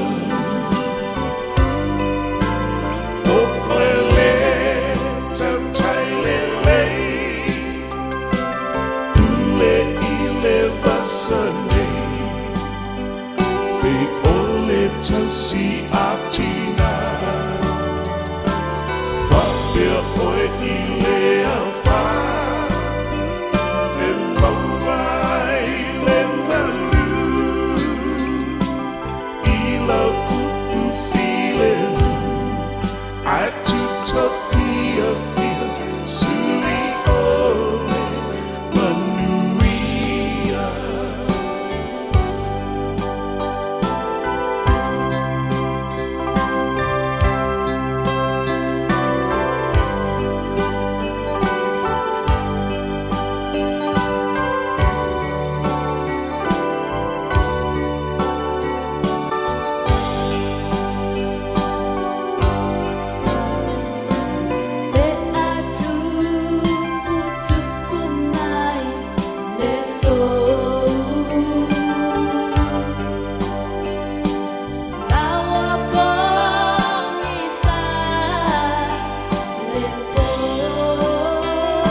vai ngale nei telefon mo ni tai au mai a te ro New Zealand ia wa foi lo no fota poi mai fa fonga mai am ila na la unga muni muli le Parliament New Zealand se fai pula sa fa solo ma fo fonga le tina ia Judith Collins i me bito silo na ma e sa ia sia alu mana ilo na tumuri esem fa fa por kiki e au fiai ia le fenga inga le Nelson 10th litigation le tula fono te o tula fono ma le avemos uruai minister le vate te i lorangi a e siliatu ona mita lan to finga minister pui nga faft fita olona tu murese wa fa muta li ele lusu fa to sanga olona tale ni se fai pule le sa ba yelo na umi ai no se fulu mo le malo to finga fa minister oni so to finga fa lua ona filia yai fa pe mari te i ole tu ngai mo fa nga pa lo to le lua fe mali lus fulu sa fa wa ona ve mo fai pule lalo te inga tu sinave mo lo mo to Christopher Luxon le wa ve ma minister au tu le fa nga malo o nei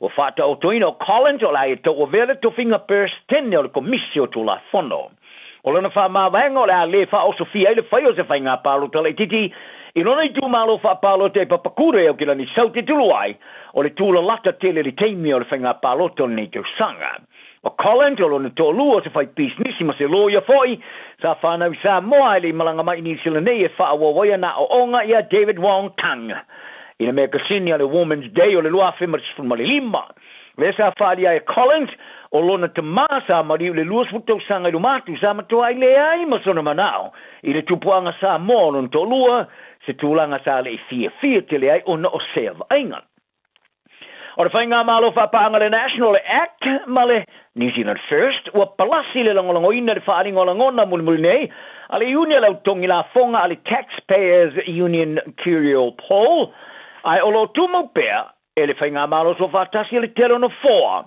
ile ha falinga o ngona sa fa matuina la sono nafi o le mawai ele fainga malo ile on smale luona for parmene tolu o palase lalo be fa tu sa tu ile tu ngai ele masmal vanu foa tolu o siti yai o le leipolo tu maulama na ave ma parti la lo ile tu sutasi smariva pasene o le longo a tele se palase le longolango o ye tlu mai le falinga o ngona no matu i le tasi te simali lima paseno tongi o palase lalo mai nei foi numera tos male foi pule maua le National pe a fai le palo to terminei se fulu lima e fai pule mai New Zealand First valu no for male act ona maua le on smale lu no for fa wa wai fai nga malo so fa tasi Labour fasu tasi no for la tu te maua fulu mai parti le Greens ai lima mai parti Maori ile na le lima smale valu no for pa tu fa tasi o tu sinave maulu mo to tu Christopher Luxon o toi mana na oitanga te eve parmia le lusu tastes malima pasene o le longolango Chris Hipkins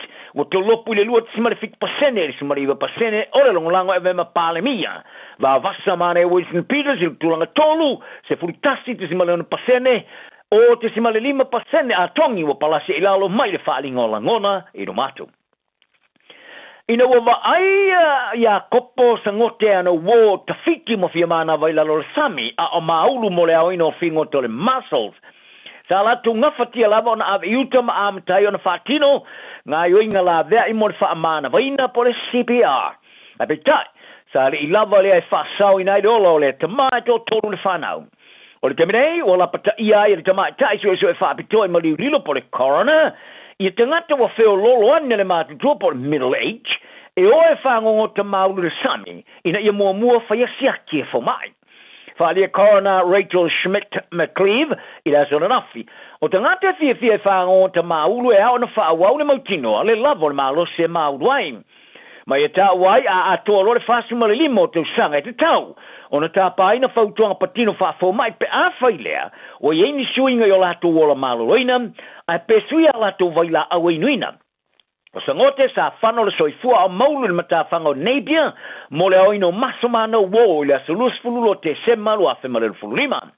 I le suanga coroner Schmidt McLeave sa i tā wai o sangote sa malemo a e eise wha mai a whiaron fatu sa whai masao i lon maliu. I lana li poti sa i tā wai le whaalia Rob Hewitt se tai o tangata Māori le official sa o le mua le vai ni sila po le Water Safety New Zealand le sa i a whaalia ai. O le tō paori i mare Pasifika i so se tu ai ngō foi tino.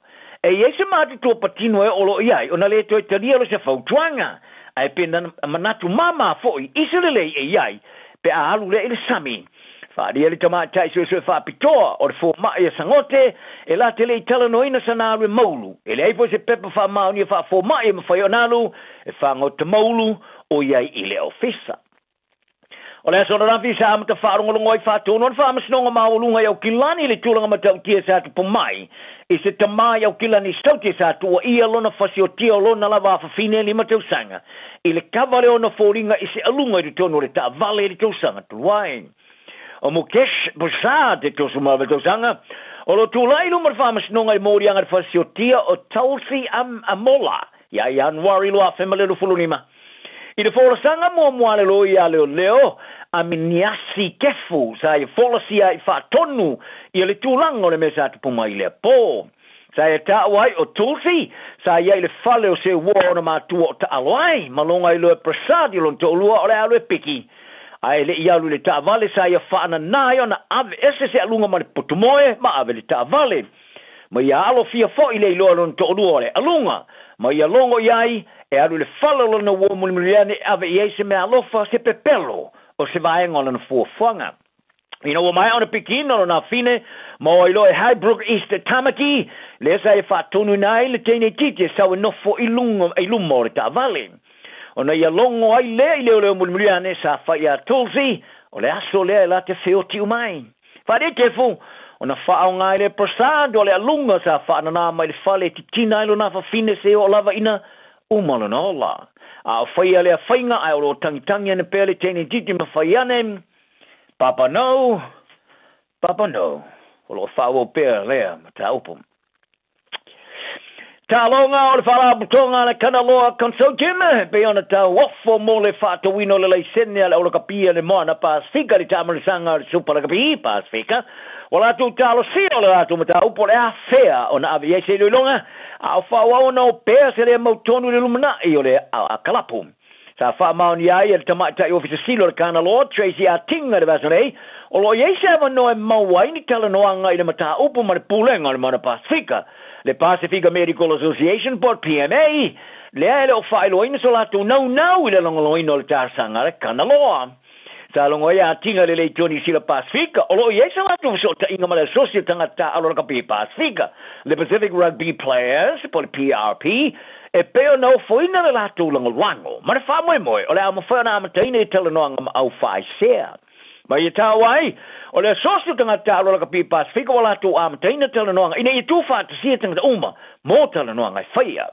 o lo nga lu le fa la tonga i te tempo duty Ira rasa semua 5 leone masine me io tu iai o tu ina tu le latu tar sanga mo fatto ino le center man Pacifica ile fono fa foi o le la capini sila o le master wai salongo ya tinga le jodi sila Pacifica fa pe o le tama tai o visilo PMA Debbie Sorensen ma le pudo le socio tangata alo la capi Rob Nicole salato polokaina le langolango mo tar sanga fatto ina esse o le au la capi ai talo mai le taimi wa faadi ai Sorensen maniko e te tau le kanda loa ona tu ina tu le latu tar sanga le kapini sila ai le fa tala no anga mar proclama le Pacific Beat le ABC sa ta wa ya tinga o lo musu va ya PMA e fa lo le kanda loa la tu fa monga mai ta wai ele se wa tu ma fa tau se company be fa ele mo se amano e tiro ai fa monga O le whai aonga mo le o Black Star Maro li polo rangi Sir Graham Henry o te taliu neile si o sio mianga o peuli.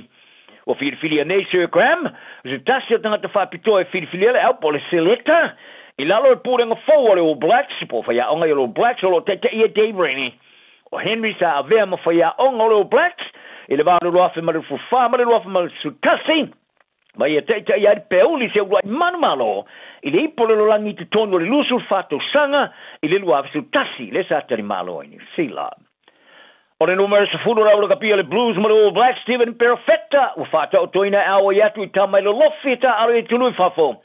I le teime o le to o tele o tamata alo la kapini sila e iaile le aile o to i mawina nyo lato wawa noe ofuinari toni ngau liuli, wanga e tune e fafo. Maripotia o maripoti o ta o perfecta e masani ona fa manolia o sauni e awa e tu yai.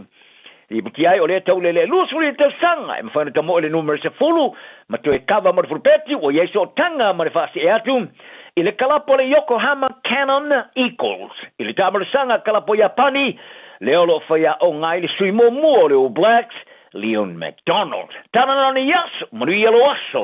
24 hours a day, 7 days a week, Radio Samoa